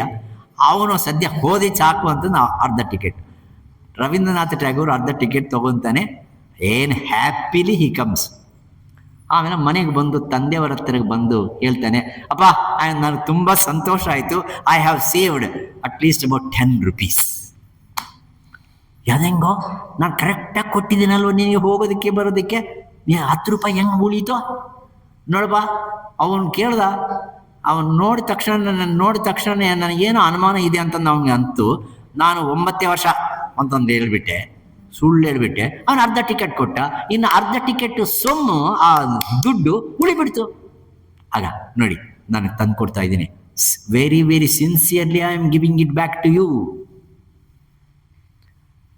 ರವೀಂದ್ರನಾಥ್ ಟ್ಯಾಗೋರ್ ತಂದೆ ಹೇಳ್ತಾನೆ, ಅದಕ್ಕೆ ಆ ಹಣ, ಅದರ ಮೇಲೆ ಇನ್ನು ಕರೆಕ್ಟಾಗಿ ಕೊಡಬೇಕಾಗಿರ್ತಕ್ಕಂಥ ಹಣ 10 ರೂಪಾಯಿ ಅಂದರೆ 10 ರೂಪಾಯಿ, ಪೆನಾಲಿಟಿ 10 ರೂಪಾಯಿ, ಟೋಟಲ್ ಎಷ್ಟಾಯ್ತು ಇವಾಗ 30 ರೂಪಾಯಿ ಕೊಟ್ಟು, ಮಗು ಹೋಗಿ ಅವ್ರ ಹತ್ರ ಮತ್ತೆ ಮಾತಾಡಿ, ನಾನು ತಪ್ಪು ಹೇಳಿದ್ದೀನಿ, ನಾನು ಸುಳ್ಳು ಹೇಳಿದ್ದೀನಿ, ಆದ ಕಾರಣನೇ ನಿಮಗೆ ಬರಬೇಕಾಗಿರ್ತಕ್ಕಂಥ ಹಣ ಪ್ಲಸ್ ನಿಜವಾಗಿ ಕೊಡಬೇಕಾಗಿರ್ತಕ್ಕಂಥ ಹಣ ಪ್ಲಸ್ ಪೆನಾಲಿಟಿ 3 ನಾನು ಕೊಡ್ತಾ ಇದ್ದೀನಿ, ರಸೀದಿ ಕೊಡಿ ಅಂತ ಕೇಳಪ್ಪ. ತಂದೆ ಯಾವ ಥರ ಹೇಳ್ತಾನೆ ರವೀಂದ್ರನಾಥ್ ಟ್ಯಾಗೋರ್, ಕೊಡಬೇಕಾ? ಕೊಟ್ರೇನೆ ನೀನು ನನ್ನ ಮಗ, ಇಲ್ಲದಾದ್ರೆ ಬರಲೇಬೇಡ. ನೋಡಿ ಪ್ರಾಮಾಣಿಕತೆ ಎಷ್ಟಿದೆ. ಪ್ರಾಮಾಣಿಕತೆ ಅನ್ನೋದು, ಸುಳ್ಳು ಹೇಳ್ತಕ್ಕಂಥದ್ದು ಅನ್ನೋದು ಒಂದು ದೋಷ.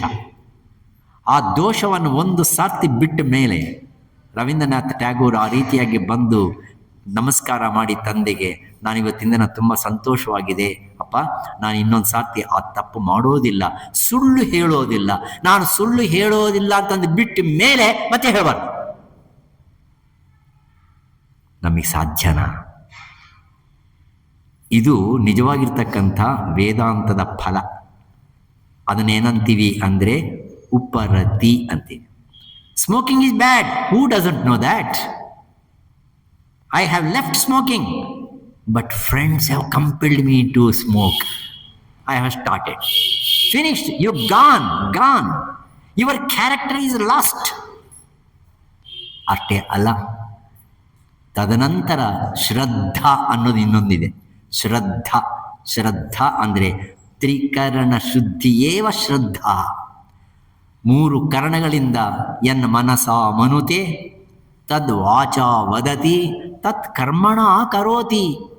ನೀನು ಮನಸ್ಸಿನಲ್ಲಿ ಸಂಕಲ್ಪ ಮಾತುಗಳನ್ನೇ, ನೀನು ವಾಕು ಮತ್ತು ನಿನ್ನ ಕಾಯಕದಿಂದ ಮಾಡ್ತಕ್ಕಂಥ ಅನುಷ್ಠಾನ, ಈ 3 ಒಂದೇ ಆಗಿದ್ರೆ ಶ್ರದ್ಧಾವಾನ್ ಲಭತೆ ಜ್ಞಾನ. ಅಶ್ರದ್ಧಯ ಹುತಂ ದತ್ತಂ ತಪಸ್ತತ್ತಂ ತ್ರಿವಿಧಂ ನರೈಹಿ. ಅಶ್ರದ್ಧ ಇದ್ದರೆ ನಿನಗೆ ಯಾವ ತಪಸ್ಸು ಕೆಲಸಕ್ಕೆ ಬರೋದಿಲ್ಲ. ದಕ್ಷ ಪ್ರಜಾಪತಿ ಯಜ್ಞ ಮಾಡ್ದ, ಶ್ರದ್ಧೆ ಇದ್ದಿಲ್ಲ, ಏನಾಯ್ತದು? ಅದು ನಿಜವಾಗಿರ್ತಕ್ಕಂಥ ಯುದ್ಧಕ್ಕೆ ಪರಿಣಾಮ ಆಯಿತು. ಶ್ರದ್ಧೆಯಿಂದ ಮಾಡಿರ್ತಕ್ಕಂಥ ಚಿಕ್ಕ ಕೆಲಸ ಆಗಿದ್ದನ್ನು ಸಹಿತ ಅದಕ್ಕೆ ಫಲ ಜಾಸ್ತಿ. ಅಶ್ರದ್ಧೆ ಇದ್ದರೆ ಆಗೋದಿಲ್ಲ. ಅದ ಕಾರಣ ಶ್ರದ್ಧಾ ಅನ್ನುವುದು ಇದು ಸದ್ಗುಣ ಸಂಪತ್ತಿಯಲ್ಲಿ ಸಂಪತ್ತಿ. ಶಮ, ದಮ, ತಿತಿಕ್ಷಾ, ಉಪರತಿ, ಶ್ರದ್ಧಾ, ಸಮಾಧಾನ. ಸಮಾಧಾನ, ತೃಪ್ತಿ. ತೃಪ್ತಿ ಏನು ಬಂದಿದೆಯೋ, ಯಾವ ಕಾಲಕ್ಕೆ ಎಷ್ಟು ಬಂದಿದೆಯೋ ಅಷ್ಟು. ನಾನು ಆ ತೃಪ್ತಿಯನ್ನು ಜಾಸ್ತಿ ಜನರಲ್ಲಿ ಕಾಣೋದೇ ಇಲ್ಲ. ನಾನು ಪ್ರಸಾದ ಕೊಡುವಾಗ ನೋಡ್ತೀನಿ, ನಾವು ಜಾಸ್ತಿನೇ ಕೊಟ್ಟಿರ್ತೀವಿ, ಹಂಗೋಗಿ ಹಿಂಗೆ ಬಂದು ಹಿಂಗೆ ಅರ್ಥ.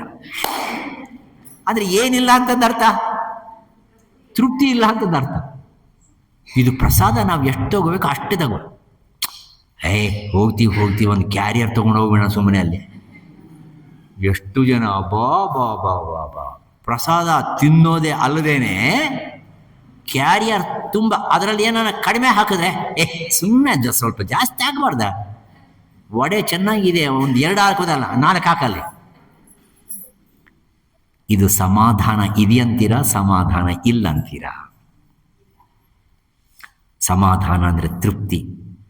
ಯಾವ ಸಂದರ್ಭದಲ್ಲಿ ಎಷ್ಟು ನನಗೆ ಪ್ರಾಪ್ತವೋ ಪ್ರಾಪ್ತವನ್ನು ಸ್ವೀಕಾರ ಮಾಡಿ ಇದು ಭಗವಂತ ನೀಡಿರ್ತಕ್ಕಂಥ ಪ್ರಸಾದ ಅನ್ನುವ ಭಾವನೆ ಸದಾ ಎಲ್ಲ ವಿಷಯಗಳಲ್ಲಿ ನಮಗೆ ಇರೋದಾದರೆ ಅದು ಸಮಾಧಾನ. ಆತ್ಮೀಯರೇ, ಈ 6 ಗುಣಗಳೇ ನಿಜವಾಗಿರ್ತಕ್ಕಂಥ ಸಂಪತ್ತಿ. ಅದನ್ನು ಬಯಸ್ತಾ ಇದ್ದಾನೆ ಇಲ್ಲಿ. ನನಗೆ ಈ ಸಂಪತ್ತಿಯನ್ನು ಈ ವೇದಗಳಲ್ಲಿ ಉಪನಿಷತ್ತುಗಳಲ್ಲಿ ಹೇಳಲ್ಪಟ್ಟಿರ್ತಕ್ಕಂಥ ಈ ವಸ್ತುಗಳನ್ನು ಈ ಸಂಪತ್ತನ್ನು ನನಗೆ ಬರೋ ತರಹ ನೀನು ಆಶೀರ್ವಾದ ಮಾಡು ಸ್ವಾಮಿ. ಇನ್ನೊಂದಿದೆ ಮುಮುಕ್ಷತ್ವ. ಮುಮುಕ್ಷತ್ವ ಅಂದರೆ ಈ ಜನ್ಮದಲ್ಲಿಯೇ ನಾನು ಮೋಕ್ಷವನ್ನು ಹೊಂದಬೇಕು, ಮತ್ತೆ ಇನ್ನೊಂದು ಜನ್ಮ ಬೇಡ. ನಾನು ಬಂದಿದ್ದೆ ಎಷ್ಟು ಜನ್ಮಗಳಿಂದ ಉರುಳಿ ಉರುಳಿ ಉರುಳಿ ಉರುಳಿ ಉರುಳಿ ಗಂಡಕಿ ನದಿಯಲ್ಲಿ ಉರುಳಿ ಉರುಳಿ ಉರುಳಿ ಉರುಳಿ ಶಿವಲಿಂಗ ಆಗಿ ಬಂದಿದ್ದೇನೆ. ಎಷ್ಟು ಜನ್ಮಗಳಾಯಿತು. ಆದರೆ ಮತ್ತೆ ಹೋಗೋದು ಬೇಡ, ಮತ್ತೆ ಬರೋದೇ ಬೇಡ. ಆ ಮತ್ತೆ ಬರದಾ ಇರೋ ತರಹ ನನಗೆ ಮತ್ತೆ ಆತ್ಯಂತಿಕ ದುಃಖ ನಿವೃತ್ತಿ ಪರಮಾನಂದ ಪ್ರಾಪ್ತಿ ರೂಪಕವಾಗಿರ್ತಕ್ಕಂಥ ಮೋಕ್ಷವನ್ನು ಈ ಜನ್ಮದಲ್ಲಿಯೇ ಸಿಗಲಿ ಎಂತೆಂದು ಪ್ರಾರ್ಥನೆಯನ್ನು ಮಾಡ್ತಕ್ಕಂಥ ಶಾಂತಿ ಮಂತ್ರ ಇದು. ಎಷ್ಟು ಶಾಂತಿ ಮಂತ್ರಗಳಿದೆ ಕೇನೋಪನಿಷತ್ತಿಗೆ? 2 ಶಾಂತಿ ಮಂತ್ರಗಳು. ಆದ ಕಾರಣ ಈ ಶಾಂತಿ ಮಂತ್ರಗಳು ಸಾಮಾನ್ಯವಾಗಿರ್ತಕ್ಕಂಥ ಮಂತ್ರಗಳ ಅಂದುಕೋಬೇಡಿ. ಅವು ಹೇಳ್ತಾ ಇದ್ರೇನೇ ಸಾಕು. ಅದರಲ್ಲಿ ಅಡಕವಾಗಿರ್ತಕ್ಕಂಥ ಯಾವ ಜ್ಞಾನವಿದೆಯೋ ಆ ಜ್ಞಾನವನ್ನು ನಾವು ಆಸ್ವಾದನೆ ಮಾಡಬಹುದು. ಈ ಶಾಂತಿ ಮಂತ್ರಗಳ ಆದ ಮೇಲೆ ಉಪನಿಷತ್ತು ಪ್ರಾರಂಭವಾಗುತ್ತೆ. ಅದು ಪ್ರಶ್ನೆಯಿಂದ ಪ್ರಾರಂಭವಾಗುತ್ತೆ. ಪ್ರಶ್ನೆ ಹಾಕೋನು ಶಿಷ್ಯ, ಅದಕ್ಕೆ ಉತ್ತರ ಕೊಡೋನು ಯಾರು? ಹಾಗಾದರೆ ಇವಾಗ ನೀವು ಪ್ರಶ್ನೆ ಕೇಳಬೇಕು. ಅದು ಯಾವ ಪ್ರಶ್ನೆ ಕೇಳಬೇಕು ಅನ್ನೋದು ಇಂಪಾರ್ಟೆಂಟ್. ಪ್ರಶ್ನೆಗಳು ಕೇಳೋದು ಸಾಮಾನ್ಯ ಅಲ್ಲ. ಯಾವುದ್ಯಾವುದೋ ಪ್ರಶ್ನೆಗಳು ಕೇಳ್ಬೋದು, ಫನಿಗ್ರಾನ ಪ್ರಶ್ನೆ ದಂಡಿಗೆ ಬೇಯಚ್ಚು. ಆದರೆ ನಿಜವಾಗಿ ಕೃತಾರ್ಥತೆಯನ್ನು ನಾವು ಹೊಂದಬೇಕು ಅನ್ನೋದಕ್ಕೆ ಪ್ರಶ್ನೆಗಳು ಹಾಕೋದಿದೆಯಲ್ವಾ, ಅದು ತುಂಬ ಕಷ್ಟ. ಇಲ್ಲಿ ಪ್ರಶ್ನೆ ಹಾಕ್ತಾ ಇದ್ದೇನೆ. ಆ ಪ್ರಶ್ನೆನ ಇಂಟ್ರೊಡ್ಯೂಸ್ ಮಾಡಿ ನಾನು ಅಲ್ಲಿಗೆ ಸ್ಟಾಪ್ ಮಾಡ್ತೀನಿ. ನೀವು ಅದಕ್ಕೆ ಆನ್ಸರ್ ಏನು ಮಾಡಬೇಕು ಅನ್ನೋದು ನೀವು ಯೋಚನೆ ಮಾಡಿ. ಕೇನೇಷಿತಂ ಪತತಿ ಪ್ರೇಷಿತಂ ಮನಃ. ಕೇನೇಷಿತಂ ಅಂದರೆ ಯಾವ ಕಾರಣದಿಂದ, ಯಾವ ಪ್ರೇರಣೆಯಿಂದ, ಯಾವ ಸ್ಫೂರ್ತಿಯಿಂದ ನನ್ನ ಮನಸ್ಸು ಪತಿತಂ ಪ್ರೇಷಿತಂ ಮನಃ, ನನ್ನ ಮನಸ್ಸು ತಾನು ಮಾಡಬೇಕಾಗಿರ್ತಕ್ಕಂಥ ಕಾರ್ಯಗಳಲ್ಲಿ ಲಗ್ನವಾಗಿದೆ. ಯಾವ ಶಕ್ತಿಯಿಂದ, ಯಾವ ನಿಜವಾಗಿರ್ತಕ್ಕಂಥ ಒಂದು ಚೈತನ್ಯ ಶಕ್ತಿಯಿಂದ ನನ್ನ ಮನಸ್ಸು ತಾನು ಏನು ಮಾಡಬೇಕು ಅನ್ನೋ ಕಾರ್ಯಗಳಿವೆಯೋ ಆ ಕಾರ್ಯಗಳಲ್ಲಿ ಪ್ರವೇಶವಾಗಿದೆ. 2ನೇ ಪ್ರಶ್ನೆ, ಕೇನ ಪ್ರಾಣಃ ಪ್ರಥಮಂ ಪ್ರೈತಿ ಯುಕ್ತಃ. ಯಾವುದು ಪ್ರಥಮ ಪ್ರಾಣ? ಪ್ರಾಣ ಅಲ್ಲ, ಪ್ರಥಮ ಪ್ರಾಣ. ನಿಮಗೆ ಜನನವನ್ನು ಉಂಟಾಗಬೇಕಾದ್ರೆ ಮೊದಲನೇ ಪ್ರಾಣ, ಮೊದಲನೇ ಶ್ವಾಸ, ಮೊದಲನೇ ಕ್ರಿಯೆ ಯಾವ ಚೈತನ್ಯ ಶಕ್ತಿಯಿಂದ ಆ ಪ್ರಾಣವು ಸೃಷ್ಟಿಯಾಗಿದೆ, ಅದು ಮಾಡಬೇಕಾಗಿರ್ತಕ್ಕಂಥ ಕ್ರಿಯೆಗಳಿಗೆ ಪ್ರಾರಂಭವಾಗತಕ್ಕಂಥ ದಶೆ ಅಲ್ವಾ, ಆ ಪ್ರಾರಂಭವು ಹೆಂಗಾಗಿದೆ, ಯಾರ ಚೈತನ್ಯದಿಂದ, ಯಾರ ಸ್ಫೂರ್ತಿಯಿಂದ, ಯಾರ ನಿಜವಾಗಿರ್ತಕ್ಕಂಥ ಒಂದು ಶಕ್ತಿಯಿಂದ ಆಗಿದೆ. ಇದು 2ನೇ ಪ್ರಶ್ನೆ. 3ನೇ ಪ್ರಶ್ನೆ, ಕೇನೇಷಿತಾಂ ವಾಚಮಿಮಾಂ ವದಂತಿ, ಯಾರು ಹೇಳೋದರಿಂದ, ಯಾವ ಶಕ್ತಿಯನ್ನು ಕೊಡೋದ್ರಿಂದ, ಯಾವ ಸ್ಫೂರ್ತಿಯಿಂದ ನಾನು ಮಾತನಾಡ್ತಕ್ಕಂಥವನಾಗ್ತಾ ಇದ್ದೀನಿ. ಅಂದರೆ ನನ್ನ ಮಾತುಗಳಿಗೆ ಇದು ಮಾತಾಡಬೇಕು ಅನ್ನೋದನ್ನು ಯಾರು ಪ್ರೇರೇಪಿಸಿದ್ದಾರೆ? ನಿನ್ನಲ್ಲೇ ಇದೆ, ನಿನ್ನನ್ನು ಬಿಟ್ಟಿಲ್ಲ. ಯಾವ ಶಕ್ತಿ? 4ನೇ ಪ್ರಶ್ನೆ, ಚಕ್ಷು ಶ್ರೋತ್ರಂ ಕ ದೇವೋ ಯುನಕ್ತಃ. ಚಕ್ಷು ಈ ರೂಪವನ್ನು ನೋಡಬೇಕು ಅಂತಕ್ಕಂಥ ಆ ಸಂಕಲ್ಪ, ಆ ಕಣ್ಣುಗಳಿಗೆ ಯಾರು ಹೇಳಿಕೊಟ್ಟಿದ್ದಾರೆ? ಯಾರ ಸ್ಫೂರ್ತಿಯಿಂದ ಕಣ್ಣುಗಳು ನೋಡ್ತಾ ಇದೆ? ಯಾರ ಸ್ಫೂರ್ತಿಗಳಿಂದ ನೀನು ಶಬ್ದವನ್ನು ಕೇಳ್ತಾ ಇದೀಯೆ? ಗುರುವೇ, ಯಾವ ಸ್ಫೂರ್ತಿಯಿಂದ ಈ ಕೆಲಸಗಳು ಆಗ್ತಾ ಇದ್ದೀವಿಯೋ ಆ ಶಕ್ತಿ ಯಾವುದು ಅಂತ ನನಗೆ ಹೇಳು. ಎಂಥ ಒಳ್ಳೆ ಪ್ರಶ್ನೆ. ಸಾಮಾನ್ಯವಾಗಿ ಇಂಥ ಪ್ರಶ್ನೆಗಳು ಕೇಳಲ್ಲ. ನಾವೇನೇನೋ ಪ್ರಶ್ನೆಗಳು ಕೇಳ್ತೀವಿ. ಆ ಪ್ರಶ್ನೆಗಳಿಗೆ ಮೀನಿಂಗ್ ಇರಲ್ಲ, ಎಂಥದ್ದು ಇರಲ್ಲ. ಈ ಪ್ರಶ್ನೆ ಹಾಕೋದು ಕಷ್ಟ, ಇದಕ್ಕೆ ಉತ್ತರ ಕೊಡೋದು ಅಷ್ಟೇ ನಿಗೂಢವಾಗಿರ್ತಕ್ಕಂಥ ಉತ್ತರ. ಈ ಪ್ರಶ್ನೆಯನ್ನು ಹಾಕಿರ್ತಕ್ಕಂಥದ್ದು ಶಿಷ್ಯ ಹಾಕ್ತಾನೆ. ಮರಿಬೇಡಿ. ಏನು ಪ್ರಶ್ನೆಗಳು? ಇನ್ನೊಂದು ಸತಿ ಹೇಳಿಬಿಟ್ಟು ಮುಗಿಸ್ಬಿಡ್ತೀನಿ ಕರೆಕ್ಟಾಗಿ, ಇನ್ನೊಂದು ಸೆಕೆಂಡ್ನಲ್ಲಿ. ಕೇನೇಷಿತಂ ಪತತಿ ಪ್ರೇಷಿತಂ ಮನಃ, ಯಾವ ಚೈತನ್ಯ ಶಕ್ತಿಯಿಂದ ಅಥವಾ ಯಾವ ಶಕ್ತಿಯಿಂದ, ಪ್ರೇರಣೆಯಿಂದ ನನ್ನ ಮನಸ್ಸು ಸಂಕಲ್ಪವನ್ನು ಮಾಡ್ತಾ ಇದೆ. ನಿದ್ದೆ ಮಾಡ್ತಾ ಇದ್ದೀರಿ? ನಿದ್ದೆ ಮಾಡ್ತಾ ಇಲ್ಲಲ್ವಾ?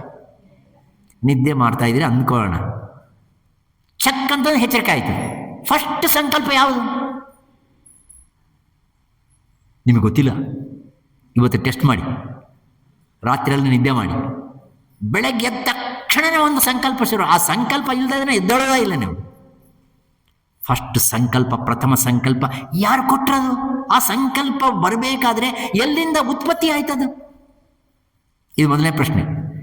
2ನೇ ಪ್ರಶ್ನೆ, ಕೇನ ಪ್ರಾಣ ಪ್ರಥಮಂ, ಯಾವ ಪ್ರಾಣ ಶಕ್ತಿ ಪ್ರಥಮವಾಗಿ ಉತ್ಪನ್ನವಾಗೋದಕ್ಕೆ ಯಾವುದು ದಿವ್ಯ ಚೈತನ್ಯ ಶಕ್ತಿ ಯಾವುದದು?